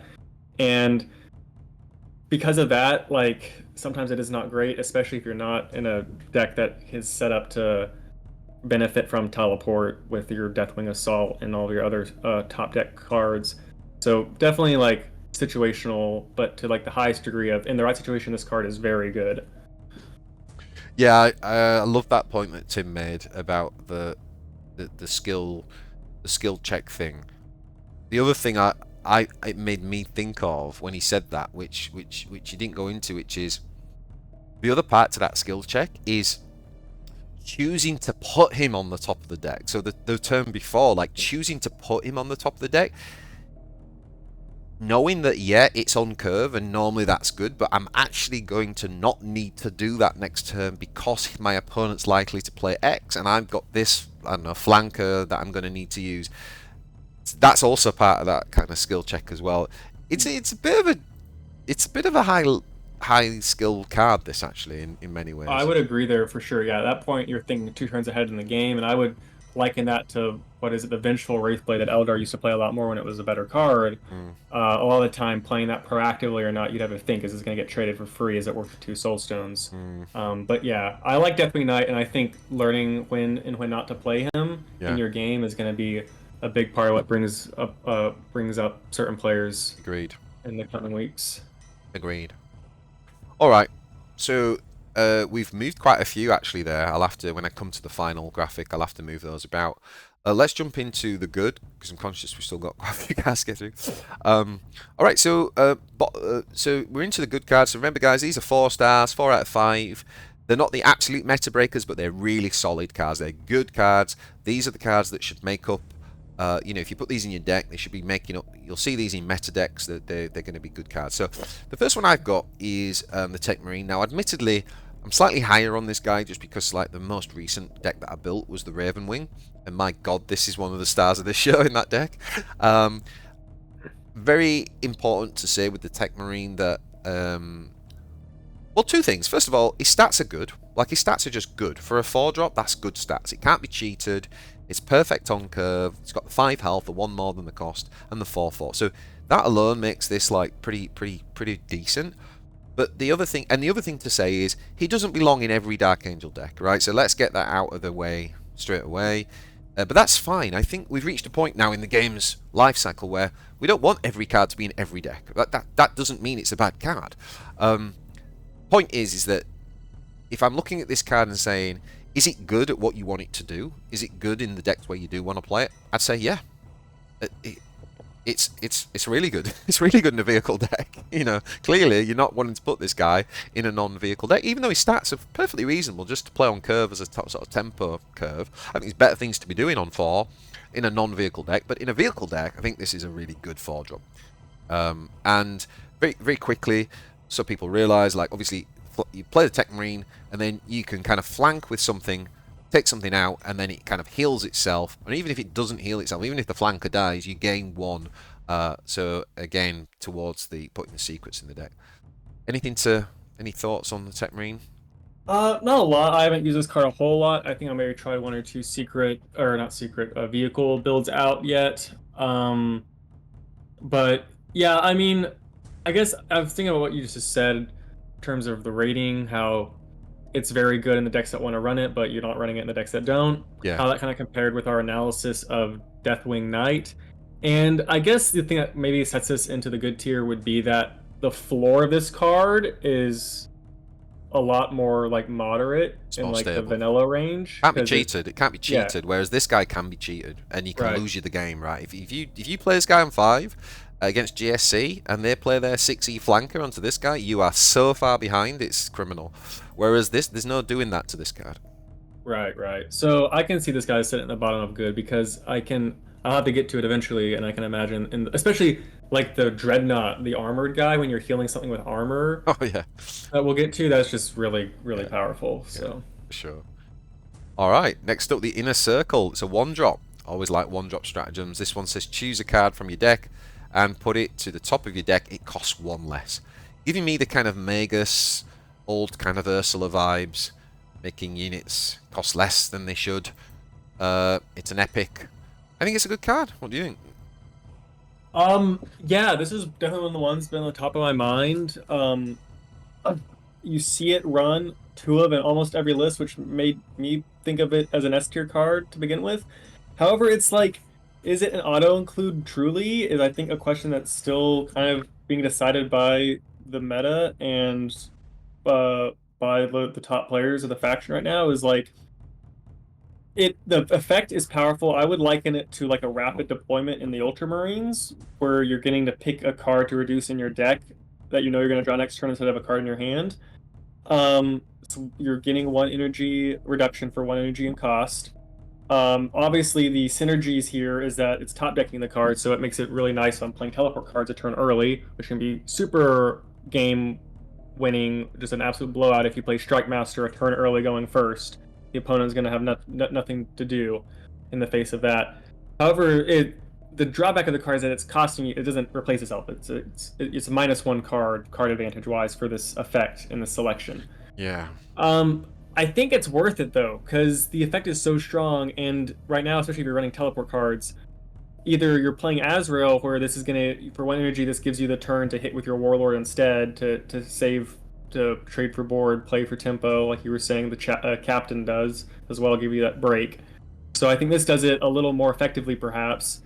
You're also setting up a potentially tempo breaking play by getting a play at a powerful armored troop a turn earlier. So I had this in S tier.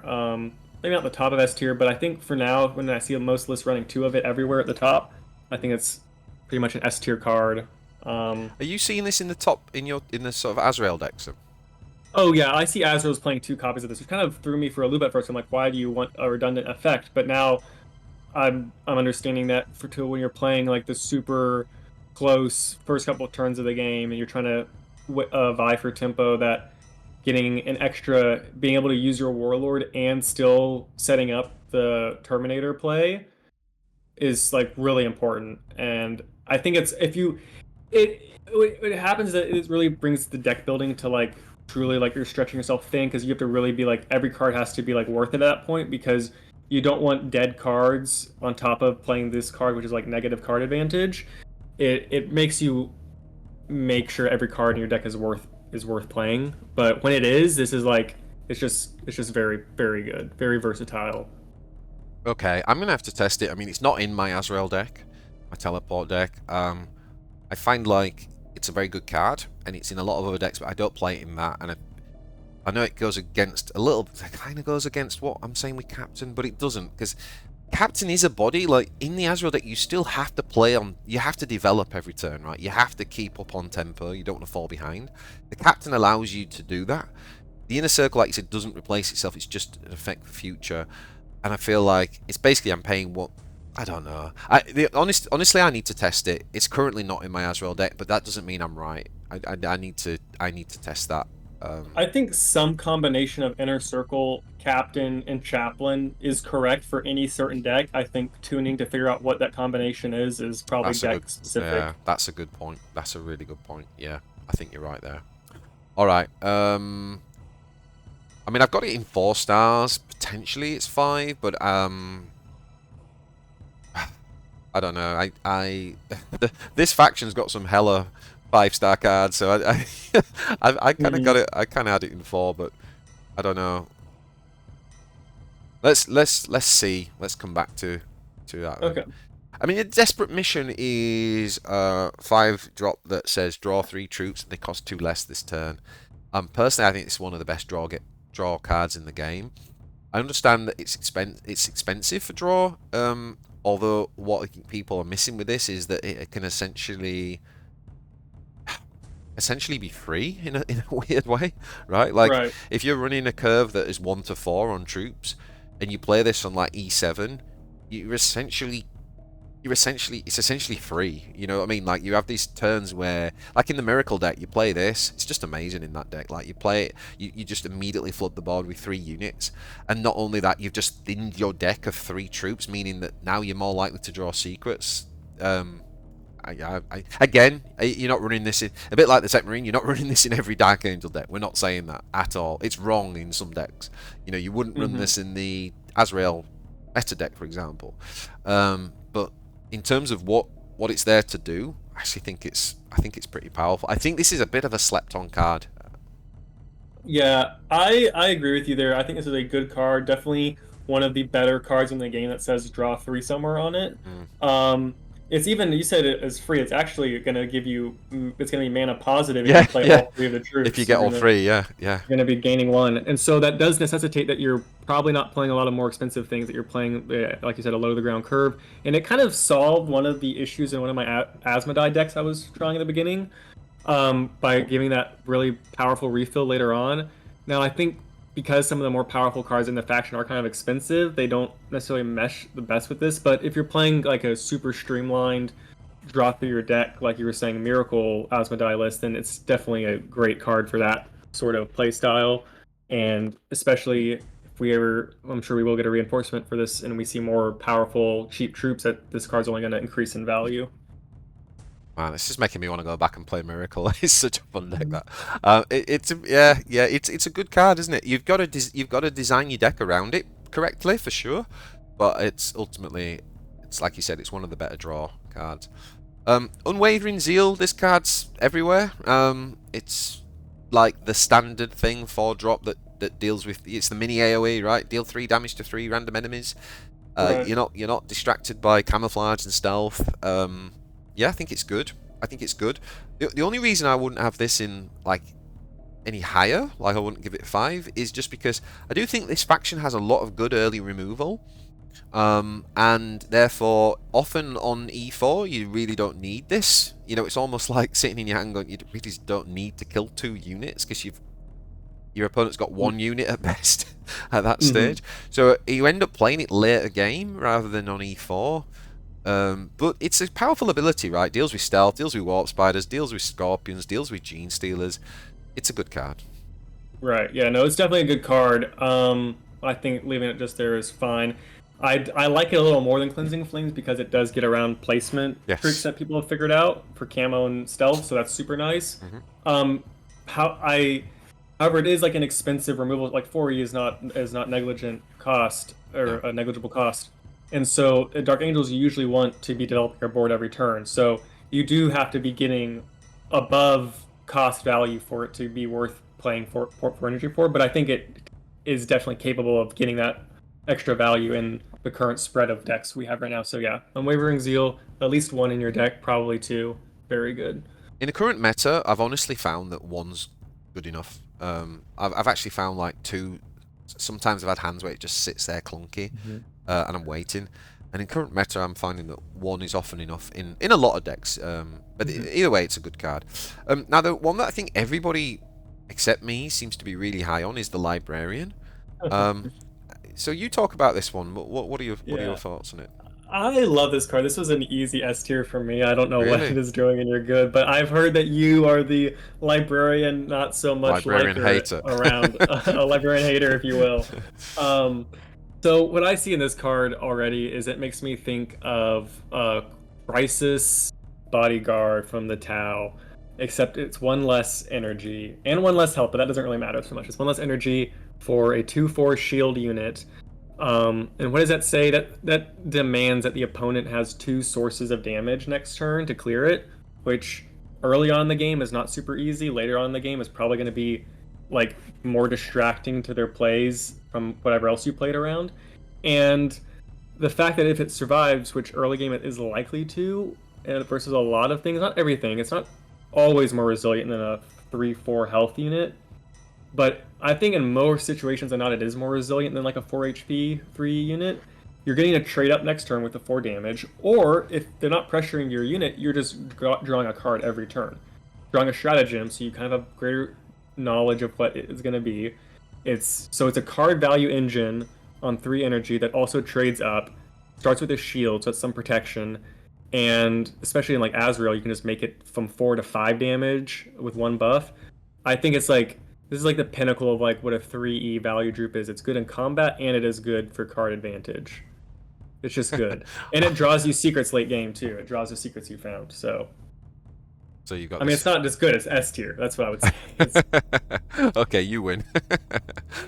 No, I mean I can't argue with it. I just find in practice that it feels a little bit like a false hope card. So everything you just said is true in theory, and then you drop it, I and think your you're opponent just kind of like hits it with a warlord, takes 2 damage, and then just clears it because it's got 3 health, and they just clear it with melee damage, and it's a bit like okay, like right. if That's you the play worst if case. you play on E3, that's not that bad of a tempo loss, right?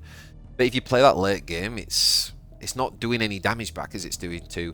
But still, I totally understand that I am being very cynical, and the thing I like most about the card is actually the 4 range attack. Like because of the shield, there's Hmm. an actual genuine chance that you can trade up with the 4. And I have had some games where I've actually still got the shield, and I trade. You know, if you can attack and do 4 damage with the shield for 3 energy, that's amazing. So um, Right. it Yeah. is a good card. Like I still had it in good. I'm still saying it's a good card. It's Hmm. just a case of how good, isn't it? It's like I think it is the 3-drop auto include that with another 3-drop we'll get to. For most almost everything in the faction, maybe there's some list that is running a bunch of other 3-drops that this one doesn't make the cut. But I think just looking at it, just the stats makes it already like it's already in good tier without the text on it, other than shield. mm. And with the agenda, it's S tier because not only is this saying like you have to answer me or I'll trade up with the next thing you play, and if you even don't answer that, then I'll just start drawing cards. You can't ignore me either way.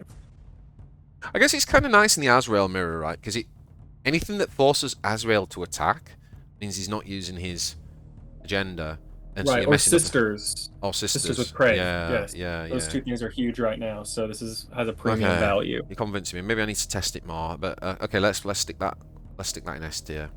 Next up, we got Belial. We got our first warlord. I think this is. I think it's a good warlord. I haven't put it S tier because I think when you look at the warlords, Belial's ability in a vacuum. If you didn't see any of the rest of the faction cards, you just looked at the 3 warlords. I think most people would say Belial's got the best ability. Like he looks really powerful, right? Like Hmm. four energy, 4 melee attack with two armor. Like this guy removes all of the early game units. Brilliant. However, I think he is the hardest to build effectively with, given the card pool that he comes with. I think he's got not necessarily anti-synergy, but it's harder to get the balance right. He's more of a deck building challenge. He's also a bit boring. I would say the other 2 are just more exciting to play. Um, Hmm. but there's no doubt about it. The ability is pretty powerful in a vacuum. So I sort of thought he's a good card, but I wouldn't have him as S tier. Yeah, I'm pretty much on the same page with you. The ability seems super great, and I think if you slap Belial into like the Eldar card pool, he might even Oh yeah, contend with Jane oh as yeah, being like a top warlord.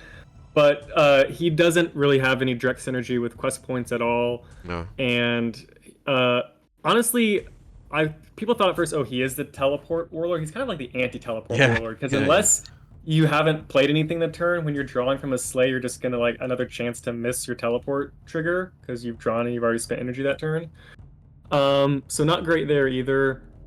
And right now, to be meta conscious, Jane and Erica are everywhere, and their stun is gonna shut down the only good Yes, thing about him, which is his yes, slay and power. So. 100%. Yeah, he's very vulnerable to stun. That's a really good call. All right, next up we got the Land Speed of Vengeance. This is a 4-drop, 4 health, but it is flying and it's got flank and the big 5 range damage. The only drawback is it only gets flank if there's no other troops. What do you think? Have we got this right? Is it 4 stars? Yeah, this thing, I thought I was pretty impressed with it at first because I'm like, oh, it has the words flank on it, it has the words flying, it has a high range value, it trades up for its energy cost. These are all things I like to see in a card. Hmm. However, like the if you have no other units thing kind of puts a damper on stuff Yeah. because a lot of the time you're playing Dark Angels, you're wanting to have already like developed like a turn 3 unit. Um, Now there's an argument to be made that if you have a turn 3 unit still on the or E3 unit still on the board, then you can use that to trade. This doesn't need flank. So that is an argument, but this isn't really like this is clearing the thing they played at 4E or 5E. This isn't really winning you back tempo because it was so low health. The opponent at best trade it with its warlord and you're taking 5. At worst, they just clear it with a ping or something, or it just died in the trade. So it's not really winning you tempo. If Dark Angels had a play, maybe it's good in like your Miracle deck or something that tries to just want to stretch the game out later. Because if Oh, you're it's trying very to good trade there.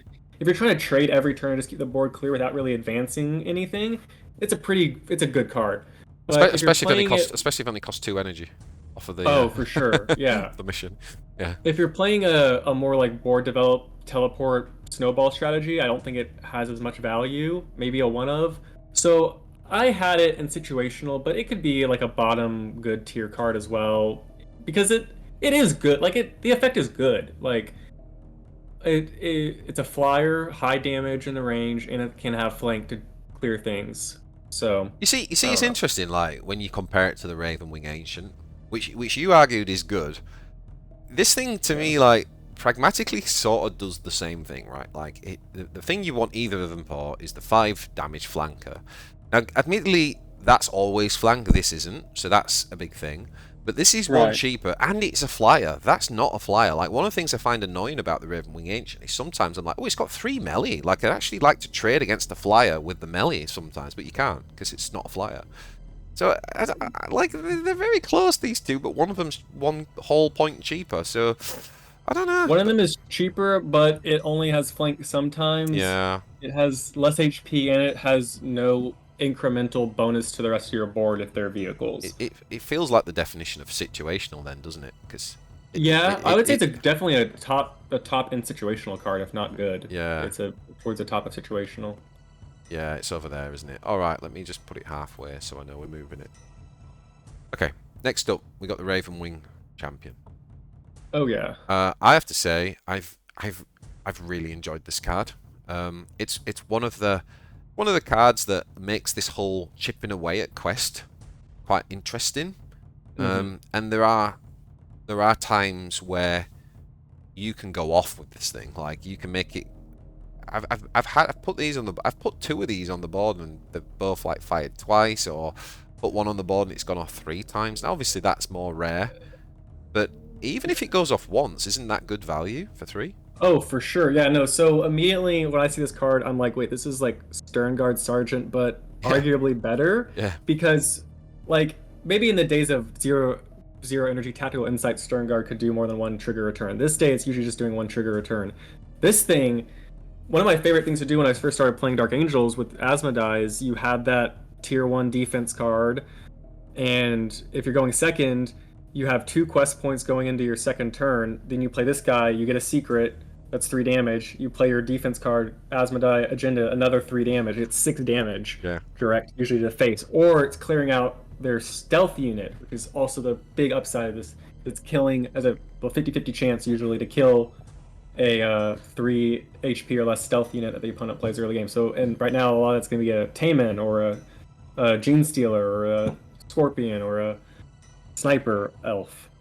So, super great card. Pushes damage late game. I had a game the other day where my Samuel made 3 of these things, so I got 3 triggers off at once. It can be game closing as well, or it's just a body that doesn't really get cheated. It even trades up if it survives. So yeah, this is a very good card.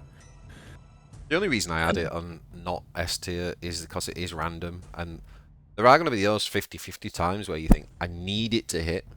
Like, if it was a flanker, I'd just hit that thing, and it doesn't. And so that's the only reason why I kind of had it as not 5, but in almost every other situation, like you say, it's just very good value. Well, I would also say that you do need some quest synergy. Like, I wouldn't put this in the Azrael deck because they don't have a lot of No, quest generation, even no. though it's a good 3-drop. There's better 3-drops. Than anything where you're making quest progression points. Like, so most Asmodai lists, I think this is an auto 2 of, and maybe some other lists that have a focus towards quest generation. Yeah, and But yeah, it's also great card. brilliant with the Ravenwing Legendary card that you haven't got yet, because that on E8, for example, this can also flank with that. So not only do you Oh, do the 3 damage to everything, but then you get the 4 flank, and that's like a phenomenal. And not to mention the Talon has flank as well, right? So like that can be a phenomenal shift in tempo. So yeah, really cool. Are you happy with 4 stars then? oh, for sure. Yeah, Yeah. I think that's right where it belongs. Now another card that I personally really love is the Repulsor. It's, for me, this is where I want 10 units. I think it's really nice, the power balance. It's like effective, but not. I won't call it OP. I won't call it like broken. What do you think? Yeah, I think this is better than the Baneblade from even before its nerf. I think this is better than Baneblade was, because it is resilient. It's got the 1 armor, unlike the Ultramarine version. It, as effect, it can target face, so it's always going to have some use, even on empty board. So you're always going to get value out of the rally. And like the body is like pretty much there with like late game vehicles. It can deal a bunch of damage, kind of push through about any kind of armored warlord shenanigans going on. The only thing is like it's expensive, and this faction I feel like late game, if you're doing teleport, you're kind of just walking into like the big teleport units in the end. Or if your secrets, you're kind of relying on more of your secrets at the end of the game and not so much drawing a big clunky vehicle. So like in a meta where things lasted longer and you kind of needed this 2-for-1 value out of your cards, I can definitely see this like being a very good card. Right now, I'm not sure a lot of lists I would run it in, but nonetheless, like the power is there, and given like the right deck or the right meta matchups, I can definitely see this being like a solid 4-star card. Um, Yeah, I guess that's probably what I would say. It's not like I'm not running it right now. I don't know unless I would, but it is still like good. I yeah. would maybe like the meta situational is good, but I think it's better than a lot of the cards we put in situational. So Oh no, it's great. I like it. I like it in Asmodai decks because it's a win con, and it gives you. I like it in secret decks because it's like, okay, I didn't win off the secrets. I'll just win off the Land Raider instead. You know what I mean? It's just that other win con that means you're not 100% reliant. And again, it's in my Ravenwing deck that I made that I released today, and it's why I think that deck is really good because it's got it's less miraculous than the miracle version, but mhm. it's more, probably more consistent because it's got multiple win cons, and I think this is a very reasonable win con. No, it's good. In fact, it's Mhm. made me realise, it's made me remember that the standard Space Marine one's good. You know, like it really is Yeah, good. I was a big fan of that one during the Pred meta. I was running those on top of the Predators just because it would take out a Predator. It's always And been one of the kings of the mid-range metas, like, and I would say we're in a bit of a mid-range meta right now with Azrael. But yeah, it's making me think, like, if Ultramarines get a few buffs, maybe I'll go back, and I think the Land Raider might get back in my Ultramarine decks because I think mhm. it's just a good card.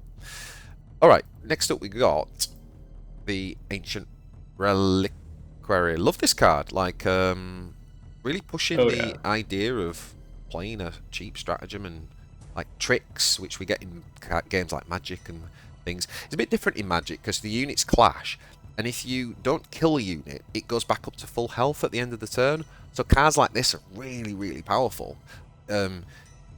Not quite as powerful in a game like Warpforge, where the damage is it sticks on the unit. You don't heal. But still, what are your thoughts on this? It's quite unique, isn't it? So initially I had this at an S tier card, and I might be lowering my opinion of it slightly, just overplaying. Not because this card is like less good. Like I still think like the power that this card promises is S tier, but it's a modular card. It's like a multi-tool Swiss Yes. Army knife of sorts for your troops only. So it's important you're playing a troop-based strategy, which I think most Dark Angels decks are. So as long as that's checked off, it's very good. And the thing I like about it best is the armor, the health buff is excellent on all the armored units going around. So if you're playing a teleport deck, if you're traded with a flanker and you want it to survive the Warlord hit to save tempo, you give it +3 health to your flanker that survived. If you need to trade for like make your flanker trade better, you can put the ranged or melee, whatever flanker is more proficient in, to have it just trade for +3 damage. This is super useful against not just for flankers, but like if I play a stealth unit like a Taman or a Companion Tree, we haven't got to yet, but we're about to. These stealth units that we have, they kind of are favoring one stat, right? So your opponent might put down, like in the face of an Inner Circle Companion, they might put down like a Lich Guard thing, like, oh, if they to kill my Lich Guard, they'll have to kill their unit. Well, they'll trade 5 for 5 or whatever, and my Lich Guard will still not die. This thing, you can now make your worst stat better, trading like out of the blue. Your opponent didn't see this coming. So that I think is super powerful. The only problem is that it costs a card. You're kind of like you're putting 2 cards on 1 card essentially. And so now, unless that card is super resilient and getting a lot of value on the board, you're kind of 2 for 1 to yourself. And already we're playing Inner Circle probably. We're playing some other low to the ground cards. Dark Angels hurt for card advantage unless you're playing a bunch of draw spells already. So that's like the only reason I don't have 2 of this in every deck anymore, is because you need to kind of be like you need to moderate how many cheap spells with powerful effects you include, because even if the effects are powerful for the cost, you still might run out of cards. Yeah. So maybe that's why this doesn't belong in S tier, just because it doesn't like draw a card as well. If then that would probably be broken. But like this is technological supremacy level power from the Tau days when that was 1E. That card was everywhere. I think between this and Inner Circle, you should have probably 2, if not 3 of them in every deck. 4, I think you start running out of cards unless you're like Belial. Yeah, I agree with everything you said there. It's one of those cards. It just makes me want to go and play the game and deck build more. I want to use this more. I do have to agree with you. I do find it to be one of those cards where you put it in the deck as you're building the deck, and then by the time you get to the end of it, you're like, it's one of the ones that you end up cutting when you're struggling for space, because it does take up a card slot. Like if you got this off of something, you'd be laughing. But I do think it's got really good promise, and I want to use it more. And even just things like sticking it on a Black Knight, right? So your Black Knight's costing 4, but it's now got 7 range flanker. Yeah, that's an absurd amount of value you get. Or making your Lazarus have 8 hit points on E5. What in the game is going to kill 8 armored hit points on E5 other than a hard removal spell? Nothing. Yeah, that's yeah. It's cool, isn't it? And the heal thing. Yeah, I think towards the top of 4 is about right. I can see that. Right, still got a few casts to get through. We got the Taman. This has become essentially the kind of main or best 2-drop in the faction. Oh, for sure. I think that it's as good as you can pretty much ask for from a 2-drop. But the only reason I put it in 5 stars is like, when I was looking at the other cards in the 5 stars, like, it doesn't win you the game, right? It's not a win con. It's not that great if you draw it on E8. It's not bad because it can still contribute because of the stealth. But it's just, to me, it's just the definition of a very, very solid, sturdy, reliable, good 2-drop without being like in that kind of OP brand. Right. And I don't know. Yeah, it offers a lot of the same power in its energy cost as like the 2-drop sniper for Eldar. I'm blanking on the name right now, but it's 3 Ranger. range. You're trading up for the E cost. It's got stealth. Now you have 1 more HP here, which is actually kind of better for Dark Angels, where you can leave the Taman around for a turn, even against a Warlord hit. So he kind of sticks around unless your opponent commits more to the board to clear him, which is very good for holding early tempo, especially as Azrael. Um, he's fine to play on energy 3 as well, and just leave an Yeah. energy open even because he still has that 3 damage to trade into the next turn. Yeah, I would say the only reason he's not S tier is because there's like a better version of him, which is the Rock, which is him plus other stuff. And I think in the context of the Dark Angels power level and just considering their cards, and yeah, he's like not as good as that, so he should be a tier lower, I guess. Yeah. But I think like between the Rock and him, you're running 2, if not 4 copies of this card because it Yeah. is just the quintessential E2 play. Yeah, my Azrael meta deck, I run 2 of these and 2 rocks. It's just really solid. Really solid. And like I said about the 3, the Vanguard, the Veteran, I think the Veteran has really good synergy with him.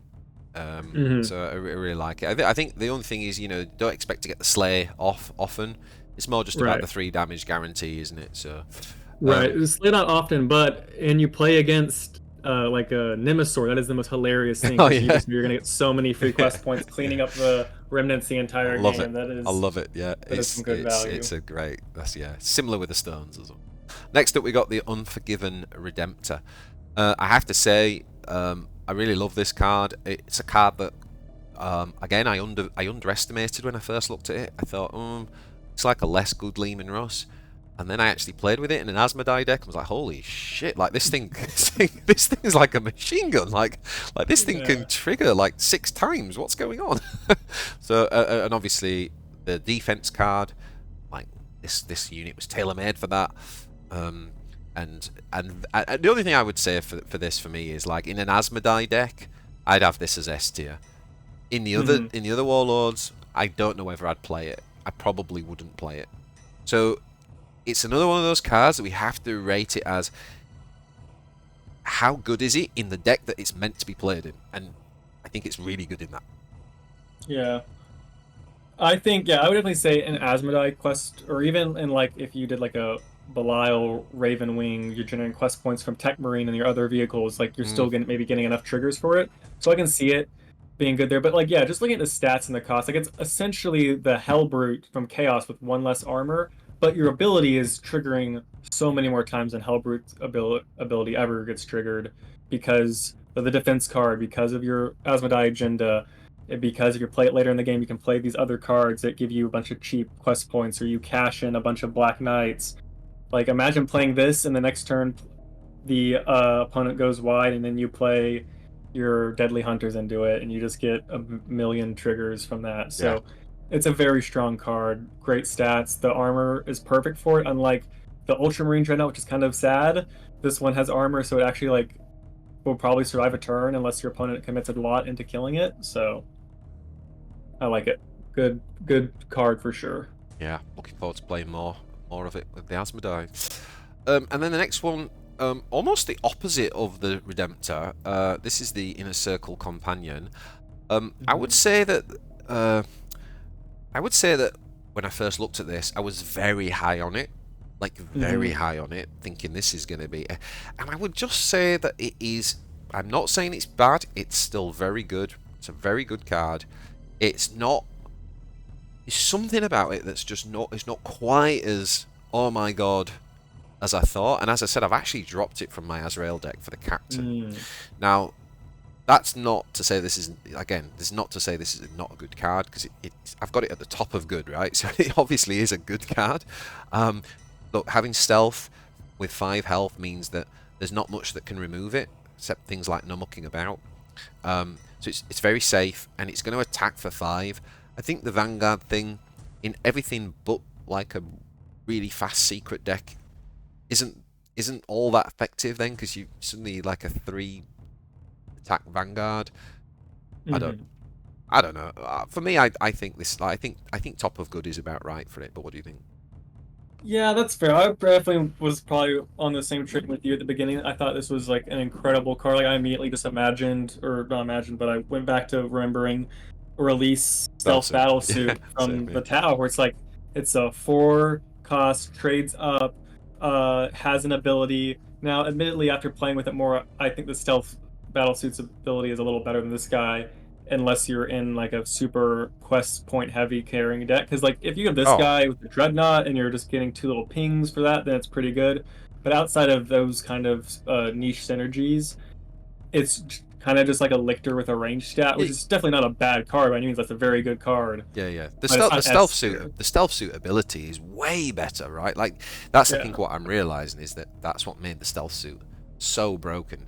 You know, you imagine in the Envar deck where oh now I can bring on a 4 energy flanker that doesn't normally have flank. I can give it flank, and then Envar has his 1 energy ward talent gives +1 heal health to both units, and it's like, I mean that's a crazy synergy if Right. ever there was one. Whereas I think this guy has the first half of that.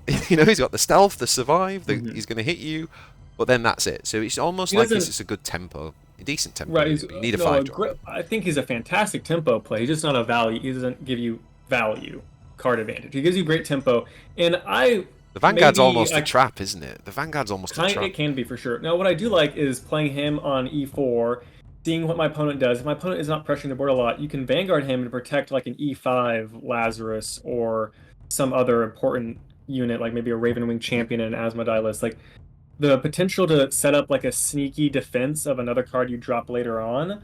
That is like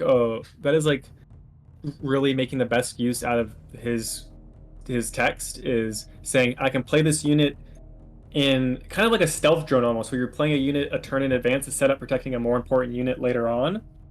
So in that regard, you can get a lot of value out of it. If you're just playing him as like a lictor, he might not belong in every deck. But if you can get some more use out of the fact that you have a high trade up statted 4 drop and it can protect something with more value late in the next turn, I think it's definitely earned fights, makes a good fight for the top of tier 4. Yeah, absolutely. I agree.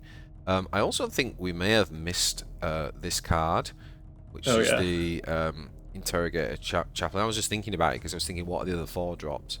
I think we may have Hmm. missed this. I don't think it's probably going to be this high up. Would you? Where would you? What would you No. give this? This guy, he's like situational on a good day, maybe, because there's a funny. He's kind of like a wages of retribution on a stick, a bad stick that is.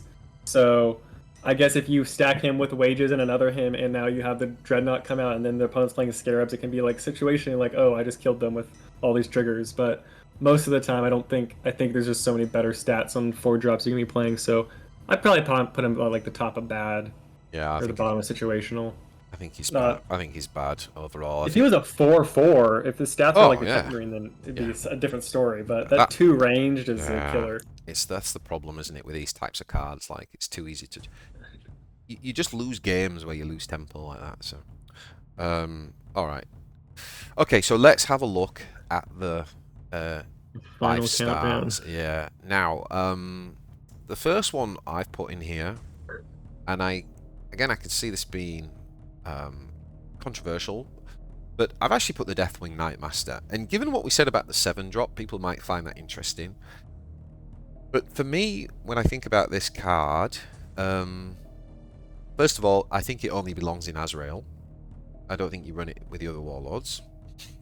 But for me, it's an absolute win con in Azrael. And I've seen a lot of Azrael decks not running it, but to me, it's like it adds something to the Azrael deck. Like there's a way. What are the ways around the Azrael deck? Well, one of the ways around it is you can turn the corner on it. You can control it if they don't run this card. But with this card, there is no late game turning the corner on it. Like this card can just it's won me so many games, and I think having 2 of them I like as well because yeah, maybe you do draw one, but you can almost in that deck you can almost just kind of like accept that. And I mean, obviously if it goes really late, you can re-trigger it with Lazarus or with Lazarus and with the Deathwing Assault, but more often you're just looking for the second one.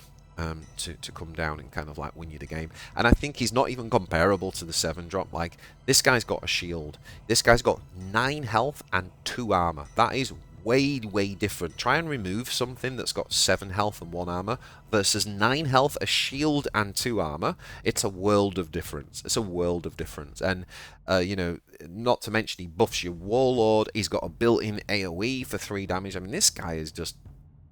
Yeah, he's the Deathwing on steroids, this guy. Yeah, he is. I've definitely been more a fan of him since playing more of the Azrael Teleport and realizing that the way that a lot of the good decks right now, like Gordring and Sisters, kind of beat Azrael Teleport is by like going over top of them in the Yeah. late game after stretching their resources thin, but sticking 3 more attack onto your Warlord, who's probably already a 3/3 by that point, not a 4/4 from your Strike Masters. Being a hard unit to remove unless the opponent has even if the opponent has a board full of Sisters that have 2 attack or 3 attack, that does not clear this guy because Yeah. that he is too much HP and armor for that. So they need removal for it, or a massive unit on the field already. This is going to be this is actually like other than Black Sword missiles or your secret. This is the only other way to do AOE damage in the faction. And 3 is actually a good number to clear a lot of Sisters units or drones or GSC even as well. Pretty good against that. The biggest problem I would say is the fact that it's so expensive. It can clog up your hand early on when you might need every card to be doing something in those middle turns. And if you don't have the teleport, like it's less bad than the champion, but it's not a good body by any means. Now maybe you put an ancient reliquary on it and buff him a few times with Azrael. So I guess if his teleport is going off, he's definitely an S tier card because that's just such a powerful ability. But I don't know if his teleport is going off consistently enough the way I've been running him, where I would say that is enough to warrant him an S tier. But I don't have 2 copies of it. I've just been running 1 copy, so maybe I think that's the with 2 problem, though. copies, I think that's yeah. I think that's the problem. I think you've got to run. I think you either run 2 or you run none. Because if you run 1, you always run that risk of I've drawn it. Whereas if you run 2, I think I've had 1 game where I've had both of them in my hand. You know, because you've got good tools. Unless you've been very unlucky, you should have been managing it right with using Azrael to dictate what's on top and captains and things like that. That you've got to be so unlucky to have drawn 2 of these by E9. 1, yeah, but 2, no. And I think you can afford the redundancy of 1 being in your hand. And your opponent, what did they do against it? Like, it's so hard. The ideal scenario would be something like Orkz. They've cleared the rest of the board. It's just this guy on the Warlord, and they hit you in no mucking about. That would be like the best value comeback I could think of. But almost everything else doesn't work. Like, he clears all the little stuff with the AoE. You've now got this massive Warlord you're facing down. You've either got a bit of win the game, but you can't because you've got nothing to win the game with. I don't know. I think he's such a win con. He's just a win. He's just a definition. And also, he's what I want from a 9-drop. He's an absolute bomb. That's a fair point.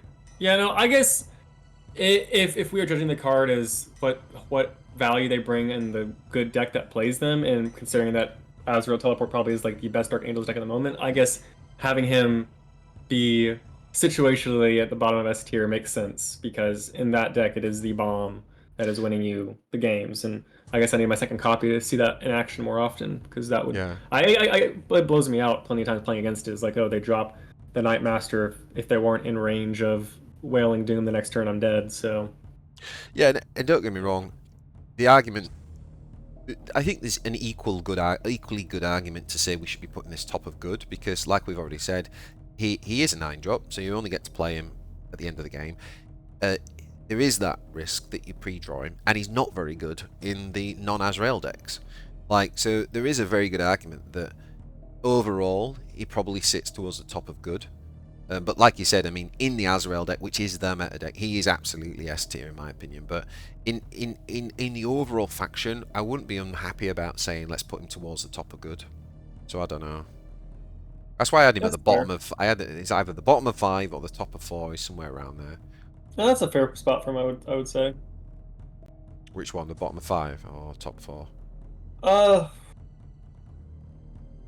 I guess yeah, 5 is must have, and I think for the Azrael deck not to get blown out by these other late game decks is probably a must have. So yeah, leaving the bottom of 5.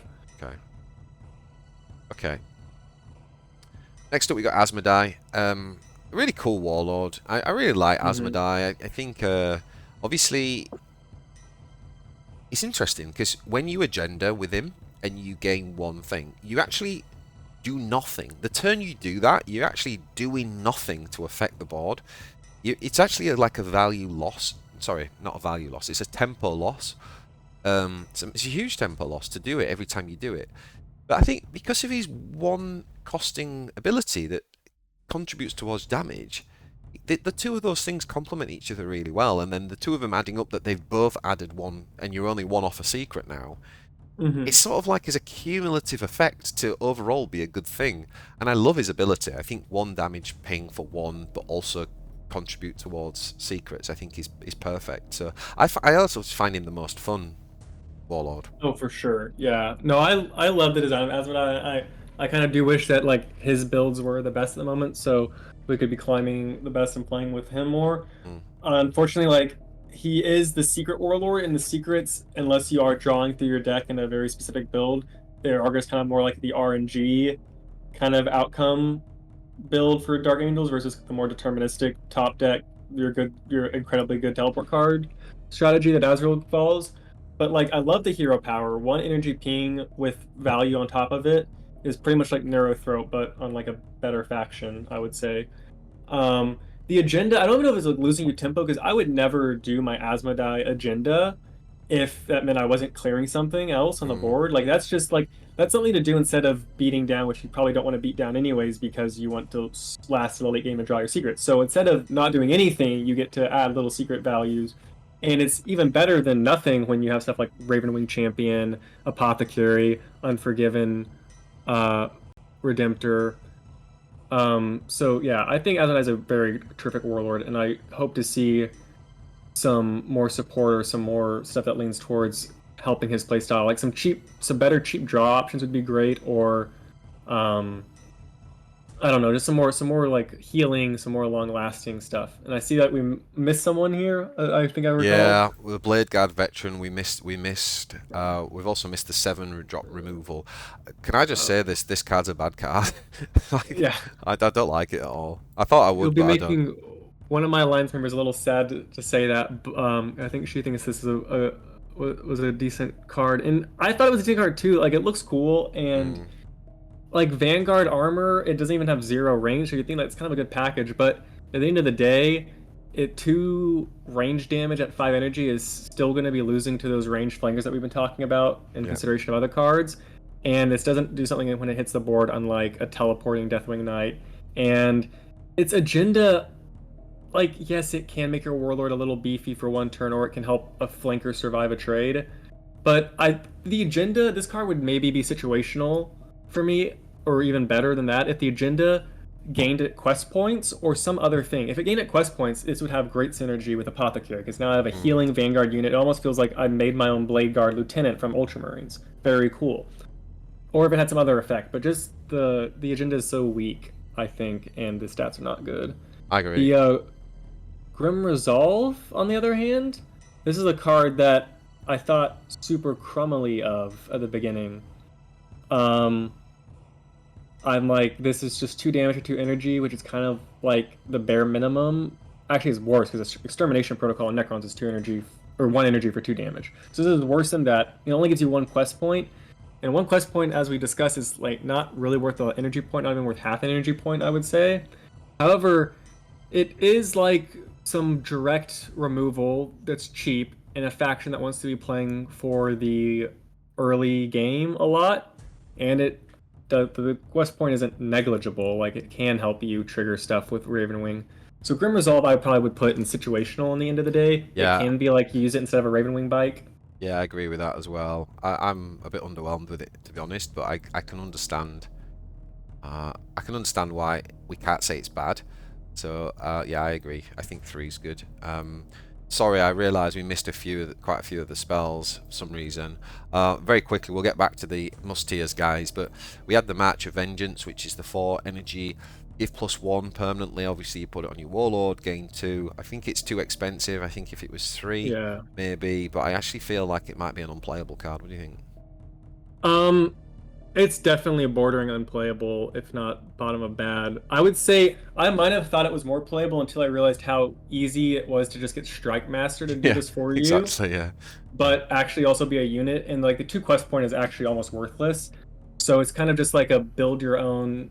What is that? The Conquering Tyrant from the Necrons, but it costs you 2 cards and 8 energy instead of 1 card, heal you 5 and 6 energy. So yeah, it's probably unplayable. There's some sort of giant Belial fun theme deck, which is like, how big Yeah. can you make Belial? There's something there, but in terms of competitive, it's unplayable. We also had the Waves of Retribution, which I actually think is the worst legendary in the faction. I would agree I there. think it's too slow. I don't know that I can say unplayable, but I think it's bad.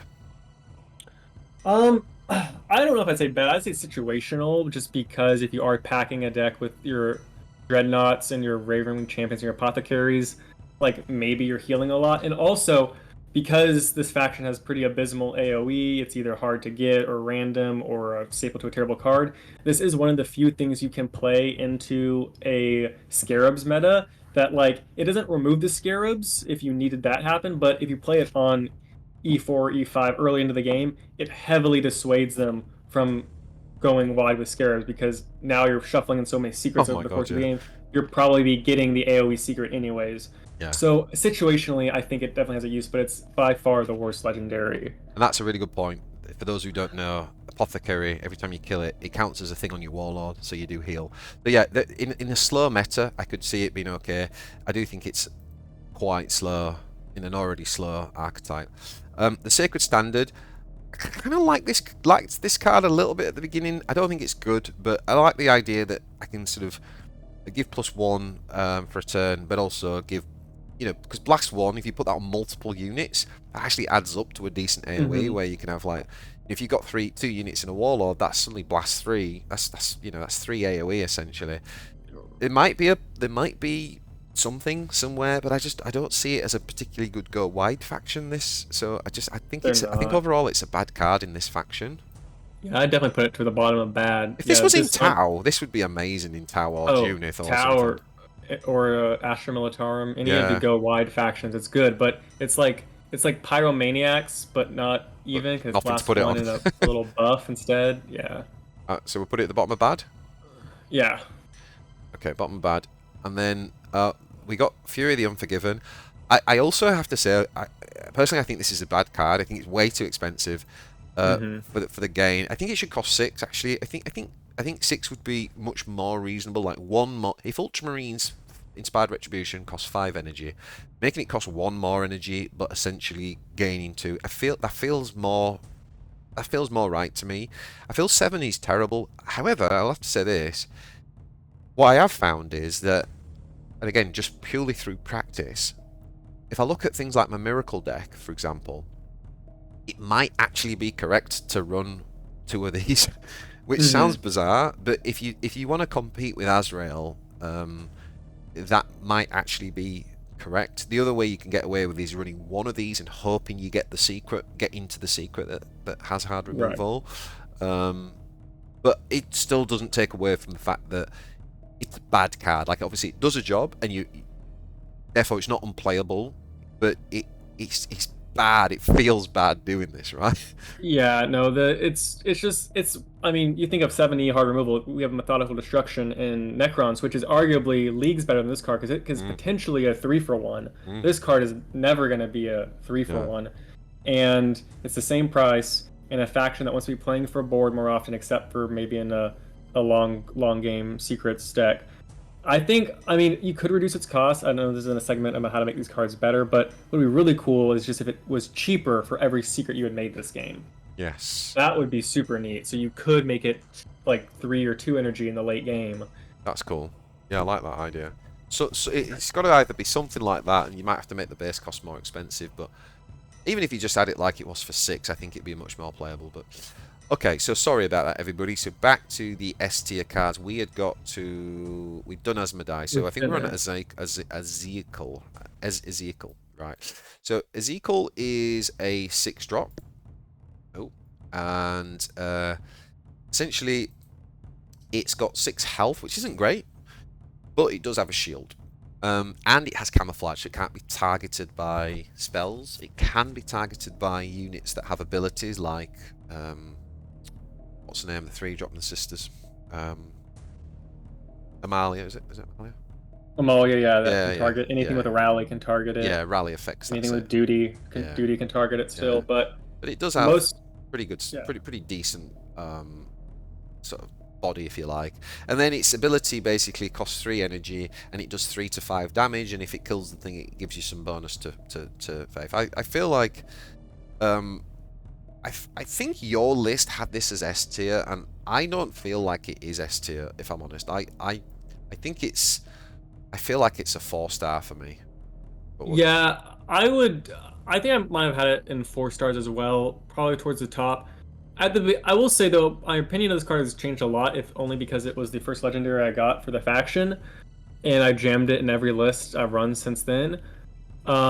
For a few reasons. First, I thought it was like the worst legendary, but that became obvious it was not with wages, of course. Yeah. Um, like I kind of thought, oh hey, this is an expensive body. It doesn't really do anything immediately. I gotta wait a whole turn to see its talent. It may or may not live. It has some protection, but not like super beefy.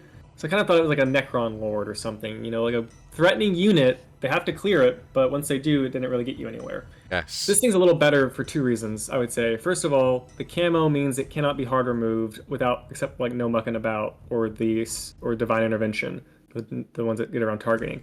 It can't be targeted removed, which is leagues better than Necron Lord.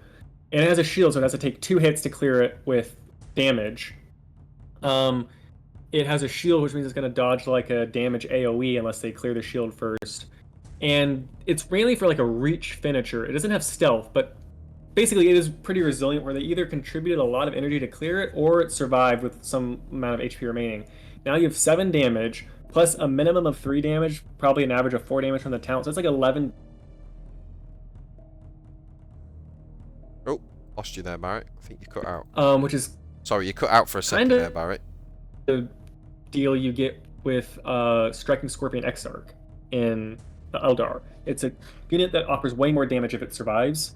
And so yeah, I think that just makes Ezekiel pretty good in the 6-drop slot for this faction, where the only other thing you might be running is the Strike Master, which is teleport only. So I think, yeah, I like this guy. I think you won't ever regret running him. He's great to place down for some like a surprise closing out a turn. You buff him with a Deathwing Assault and Azrael's ability. You can close a lot of distance with Ezekiel, so I like it. Yeah, I think I think you're right as well there about the fact that it's the 6-drop slot, right? Like if you're not running Strike Masters, it does feel quite nice on that curve. Yeah, I agree with everything you said. I just feel like it's like, because it doesn't do the instant thing, it doesn't quite have an S tier status for me, but it's still a very strong card. So I think towards the top of good feels about right to me. Mm-hmm. Did we move Captain up? Or did we Captain moved to good, yeah. Did we put Captain good? Yeah. Yeah, so we actually put Captain in here. And Champion is bad. Which one? The Deathwing Champion. I need to see him move down a notch. Deathwing Champion. What's that? Terminator, you just moused over him by the Apothecary. On the situational tier.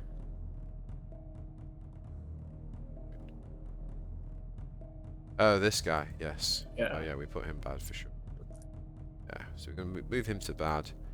And we had the Talon on bad as well, right? That was bad, and your company veteran moved up to good. Veteran. 3-drop Vanguard. Oh yeah.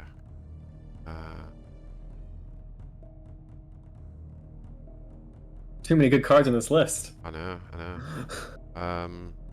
Is there anything else that moved out of the here? Oh, this moved down, didn't it? Yes, they found some room for him. Yeah. Had this here. Veteran here. Had this guy pretty high up here somewhere. Okay. Yeah, absolutely. All right. So next up then, talked about Oh, Ezekiel. Is that right? yeah. So we talked about Ezekiel. Next up, we've got. I've moved the librarian up. We've got this guy. Now, I've already said, I know you haven't got this guy yet, but I will say the Talon Master has been one of the most pleasant surprises in the faction for me. I didn't think he looked great. It was the first legendary I got, and I was a bit disappointed. And I've come to realise how lucky I was, because this card is fantastic. He sort of can do everything. Like, obviously, if you play him in a Ravenwing vehicle deck, the guy is phenomenal, right? And you really want to use him in a premium way in that type of deck because you probably want to make use of other vehicles getting flank.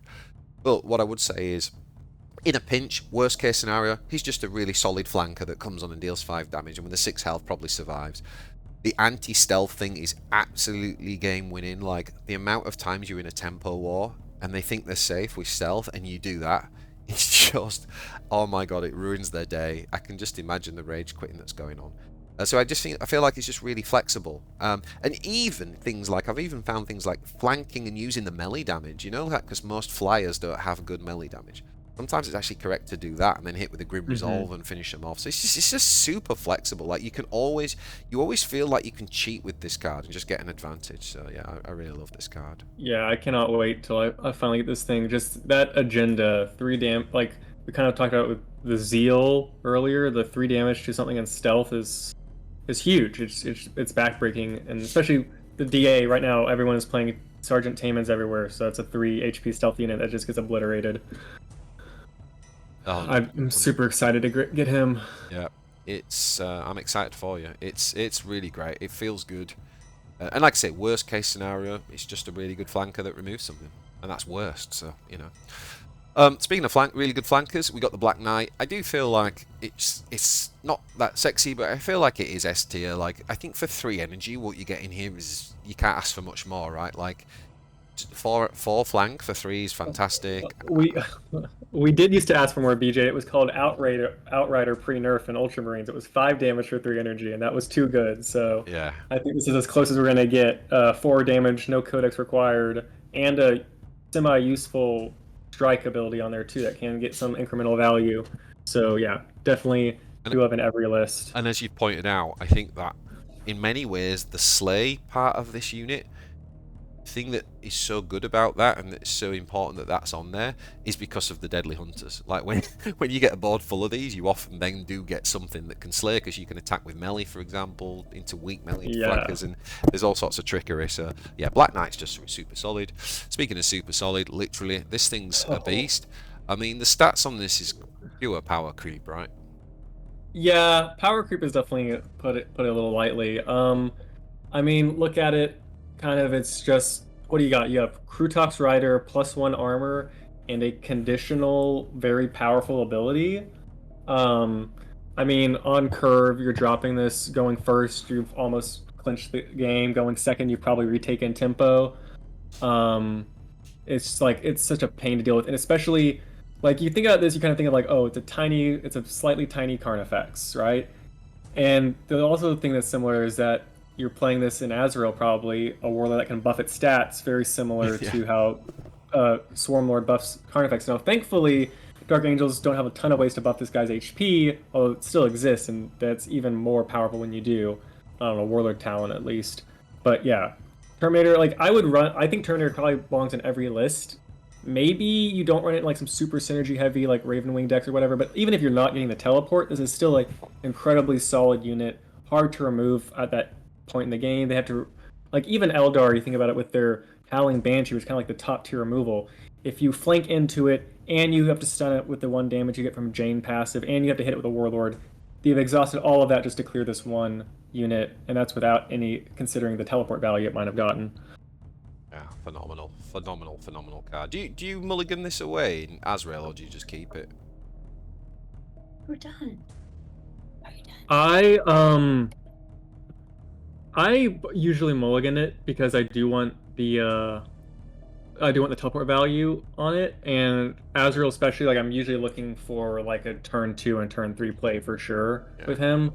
So he's usually going away. But definitely like I don't feel bad drawing him like my first 2 turns of draw, because even if I don't get a teleport, it's still a good body. And this guy will just walk right into talking about Lazarus. Oftentimes you play Lazarus on 4, then play this guy on 5, even if you didn't have the teleport, just to get the ability. Yeah, Lazarus is maybe like the closest thing. Like I just saw this card, like I seeing this card, I knew Dark Angels were going to be good, because I'm like, they have to have more cards to complement this guy's insane power stat line. It's like Tyrannid Prime, you 1 less range, but you get armor and an ability that is arguably more useful, because a lot more things. I think you're having a lot more teleport and slay things than you would swarm units together in Tyrannids. I love this guy. I think it's such a cool card. I do as well. Phenomenal. And it's kind of what you want from something that like doesn't do anything the turn it arrives, right? Like you've got to have some advantage in terms of stats or something. It's a beautiful, yeah, it's beautiful. S tier. Azrael, yeah, I did actually want to say something on Azrael, which is anyone who watched a stream that Tim did, and I kind of jumped on and we had a discussion about the Warlords. And I said some stuff about Azrael on there, and I kind of really thought about it, because Azrael turned out to be the best Warlord.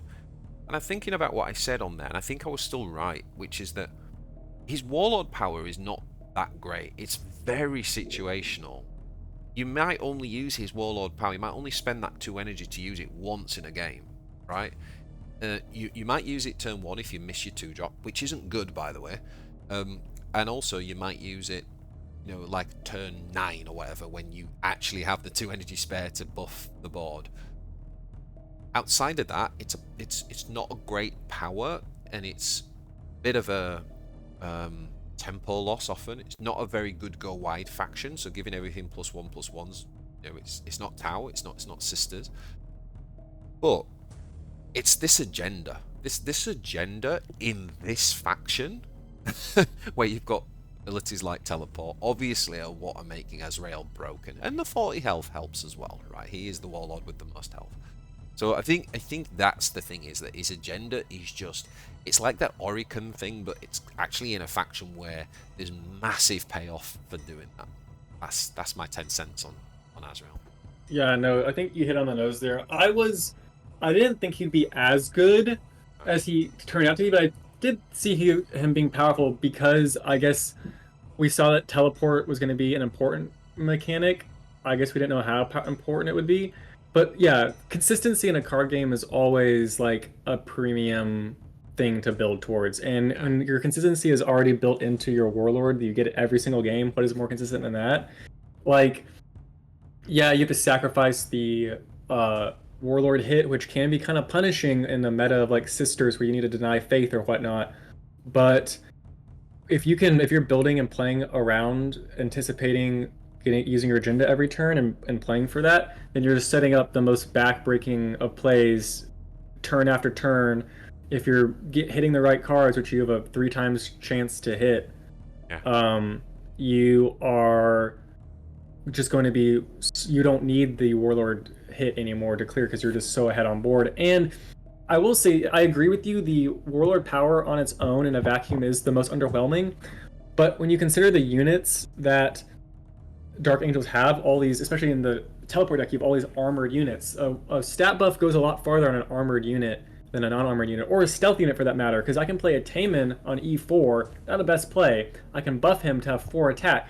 The next turn, if things really aren't going well, I can still buff this guy to now have 5 attack and trade into their play on E5 from all I really had to deal with my hero power and a 2E unit, and now I'm trading up to 5 damage without needing my hero attack still. Yeah. So it does have versatility between stealth and armor, or not. It does have a lot of range that it allows you to do, and buffing your board for lethal. So the ability is definitely not to be underestimated when playing against, because like it was a Gaz's ability used to be a +1 for both ranged and melee, and that was considered too powerful, and now it's only melee. But like this thing helps you trade your flankers better too, so it's still a very good ability. But obviously his agenda is by far and away what makes him stand out.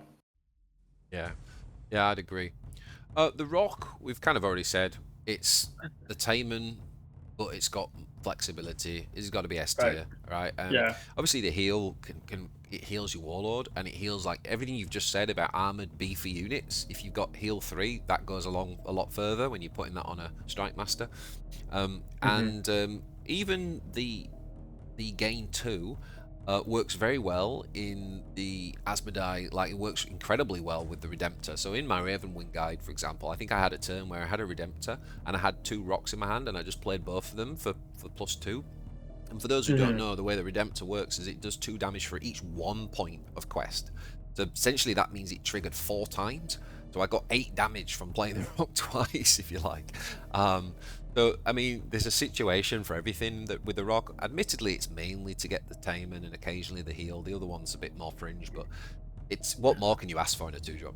Yeah, no, these modular cards, I'm always excited to see them at, like, I got really excited to see Craft World Convergence for the Yeah, first time, and now we've just seen more cards like that, and I hope that's where the game design continues going towards, because yeah, I guess you have some Magic the Gathering experience too, BJ. The charm cards from yeah. Magic, whether it's like a Golgari charm or a Simic charm or whatever, there's all these multimodal effects that are, like, the versatility is just something you often want in a card game, so I love seeing that. 100%, 100%. Okay, we are nearly there, guys. I know this has been a long video, but I hope you're enjoying this. If you are, don't forget to hit that thumbs up below. Let us know in the comments if there's any you disagree with, but we got 4 more to go, so let's keep on rolling. We got the Deathwing Assault. This thing costs 3 energy. It's a legendary card, so there's only one of them. It's one of the best, right? It's +2 to 2, so +2 to everything. And again, that's not heal 2, that is actually give +2 health. And trigger the teleport abilities, and so that's trigger every teleport ability. It's not just one unit. I mean, this card can lead to bonkers combos, right? Yeah, no, this is. I mean, people are been upset with Beacon of Faith for the last couple months and Sisters, Yeah, and admittedly, you can run 2 of those in a deck. You can only yeah, run 1 Deathwing Assault, but the effect of playing 1 Deathwing Assault is by far greater than Beacon of Faith, except for the fact that it doesn't go on the Warlord. Except if you have the Strike Masters out, you're giving your Warlord more buffs anyways from the teleport trigger. So yeah, it's whether it's making your board unkillable by conventional means, or setting up your lethal, or just making your Warlord into an absolute monster, stacking Strike Master triggers. That is, it should.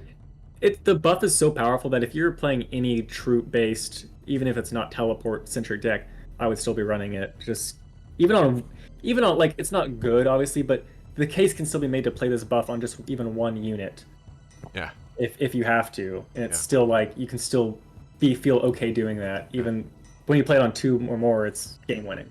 Phenomenal. And of course, if you've drawn your teleports and they're sitting in your hand, you can, E9, you can play your Strike Master and Deathwing Assault, and so it allows you to auto-correct. So it's important, I think, in this design of a faction that you have a card like that. So, yeah, super good. If you draw that, well done. Congratulations. You've got yourself an S-tier card.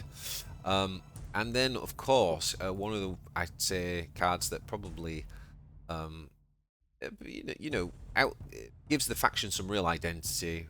I have to say I really like this card. Maybe I don't like playing against it when, when they play it on 6, but I think without this card, like, and I do worry about how they might nerf this card, because I feel like this is what this teleport thing is centered around. What do you think? Yeah, this guy is definitely the core to like the teleport heavy decks. He's just kind of core to the Dark Angels lasting deeper into the game, even if their units get removed because of the buff to the Warlord. It automatically disincentivizes aggro Warlords like Warshaper or Gore Drain from swinging at you anymore if you're going to do equal damage back to them. It makes your units bigger, and the health buff is pretty crucial to make the units just swing more times. It's got already, like, even without the teleport, stat line isn't even bad. It's kind of essentially just like a Carnifex, a little more melee attack, and you're gonna buff it with your Azrael Warlord. Yeah, it's just it's incredible. I wondered It's I wondered if it should only have 5 melee attack.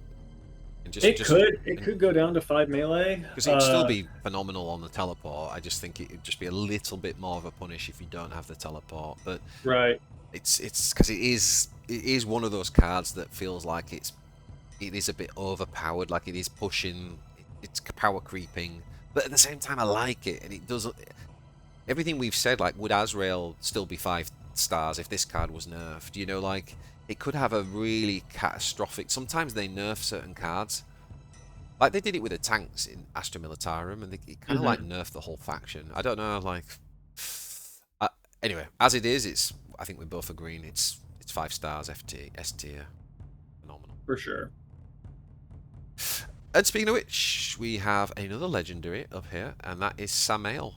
I mean, this guy is he's got it all right. Like, he's a value package, he's a tempo package, he's a removal control package. I mean, he's just a beast. This is an awesome card. Actually, I was watching one of your videos the other day, and I think you made the perfect analogy, which I kind of thought immediately when I saw this guy released is, oh, it's just like Dark Angel's Long Strike, right? And the trade-off here being, you don't get as much tempo swing on board because it's still only hitting one guy. You don't get the marker light, and it's not even 5 like it used to be. But you don't get to take out 2 things. However, you do, saying that you killed it, which you probably did with that much attack, you get another random vehicle, which honestly, like, unless it's the Dark Shroud, you're probably getting a pretty good vehicle in this faction. Like, there's very few unplayable vehicles. Including you himself. can even get another. Yeah, I did that another day, the other day against the Sisters player. When like Sisters, they might be planning to deal with 1 Samael. They don't plan to deal with 2. The second one, it can be even doubly backbreaking. And the talent, I think the talent is like a really.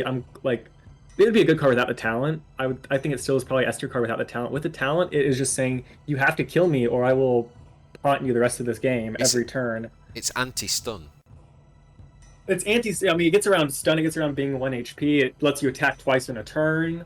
It does so much. Yeah, the discount because it puts it down to by 4, doesn't it? So yeah. Right. It makes it only cost 5 energy. Super playable at that point in the game. I love this card. I do as well. I really love it. I also feel like it's just very well designed for this faction because, like you've already said, you often do run out of cards around this time, and it just extends it, doesn't it? Just before you get into overtime, by creating a random vehicle, it just extends your hand. It just gives you a little bit more value to kind of hobble over the line. So brilliant. Right, and it's like the hard removal with that much attack. You don't be playing Fury of the Unforgiven. Instead, you're gonna play this guy. Yeah, it's phenomenal. It's man, I don't know. There's nothing really bad about it, to be honest. And the only other card that potentially is even better, in my opinion, is the Deadly Hunters. I think this card is. I think this card is like really, really vital in this faction. So it's not just that it's powerful; it's that we don't deal that well with all wide boards. Like, this can win you a game against Junif. This can win you a game against Tau.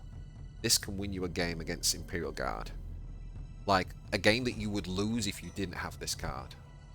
Like, there's nothing else in your faction that really would replace what this card does for you. Maybe a Deathwing Knight Master if it lands on teleport, potentially. But, yeah, I think this is phenomenal. What are your thoughts on this?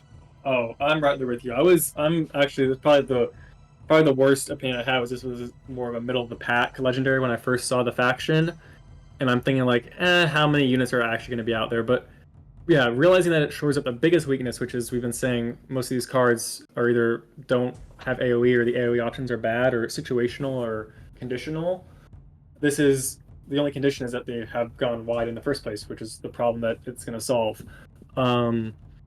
Even better than that is that a lot of times you can get these to survive. Not only have you taken the board back, but they got 3 HP. It's not like spawned them. They're not dying immediately. Like, they might survive. You might have 2 or 3 of them left over to push more damage in the next turn.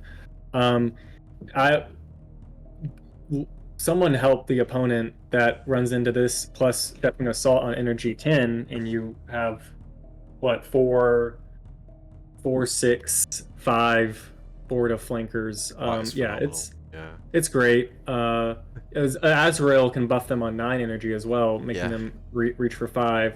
Every deck should run this. It's like, if you think about it in cards that already exist, this is Spondum plus 2 Dark Oratories, picking like range damage. So you can do 4 range, and that's like 3 cards, two copies of a legendary. So that's like 3 cards of value in Yeah. 1 card. Yeah, the fact This is great. that unlike Spawned where it's melee damage, the fact that it's range damage is huge, right? Because one of the weaknesses of Spawned is you run is flyers. Go wide, but with flyers like drones, for example. Whereas this, it's like, nope, we got the ranged attack.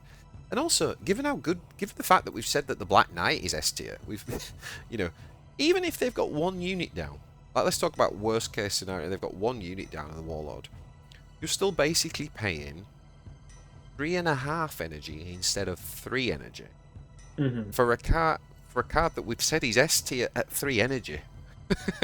So, Right. like, that's worst case scenario. You're paying half a point more for an S tier card, like 2 S tier cards. Like, I mean, and then of course, I mean, and that happens too. Like Yeah. you might have to do that sometimes, and it's not necessarily even the bad case. Like, let's say you're playing against Chaos and they drop their Venom Crawler. Let's say they're going second. They drop their Venom Crawler in 6E.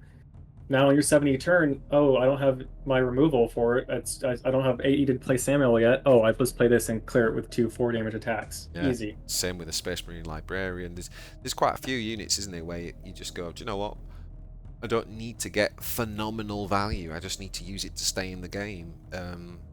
There's almost never I think I've had 1 game where I had nothing in my hand except this, and they didn't have any board, and I was thinking, this is the one time where I'd prefer just anything that was 7, 8 energy that was proactive. Like, outside of that, like, it's never bad. It's never bad to have this. And Right. even with Azrael, sometimes I'll use Azrael on like turn 1 or 2, and I'll pick this, even though I know I can't play it for another 5 turns, because I'm just like, it's so good. No, that's.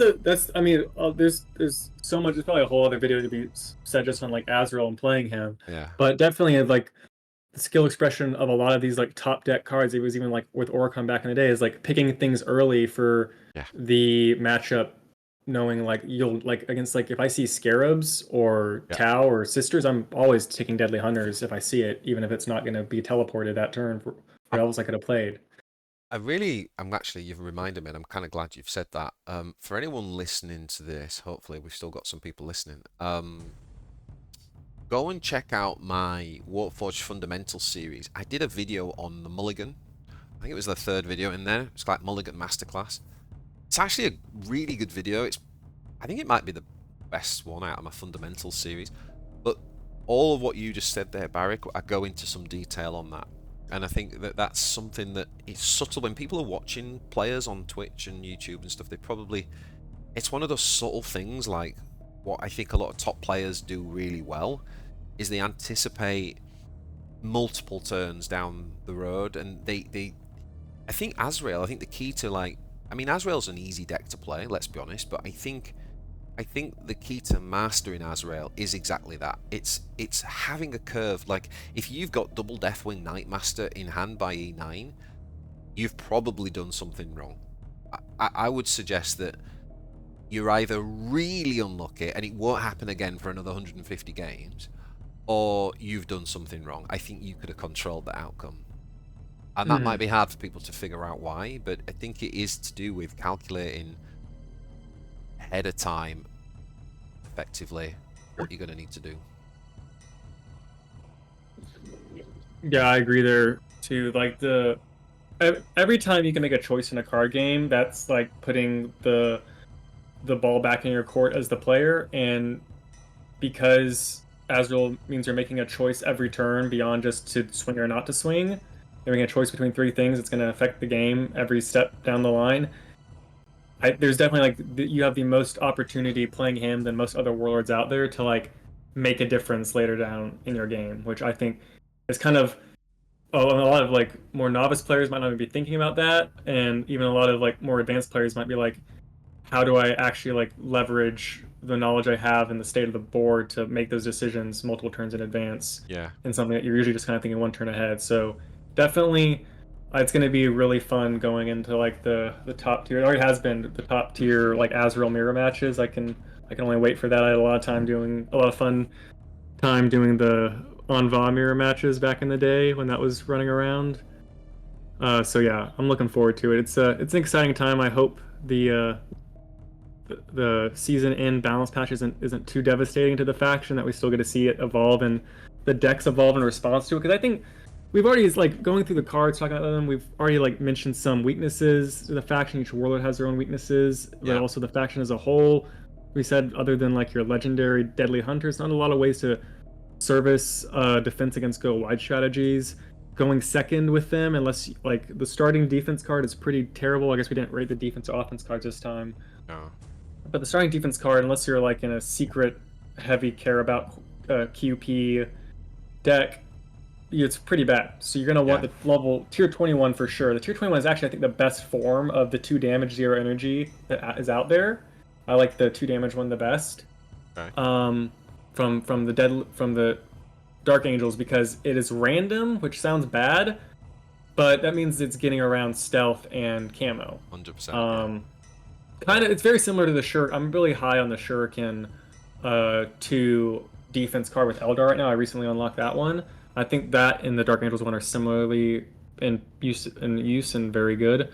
But if you don't have that, which I think most players won't, the Dark Angels going second are like pretty susceptible to getting out tempoed in the early game, kind of how Tau were, unless they had a really broken play to roll off of.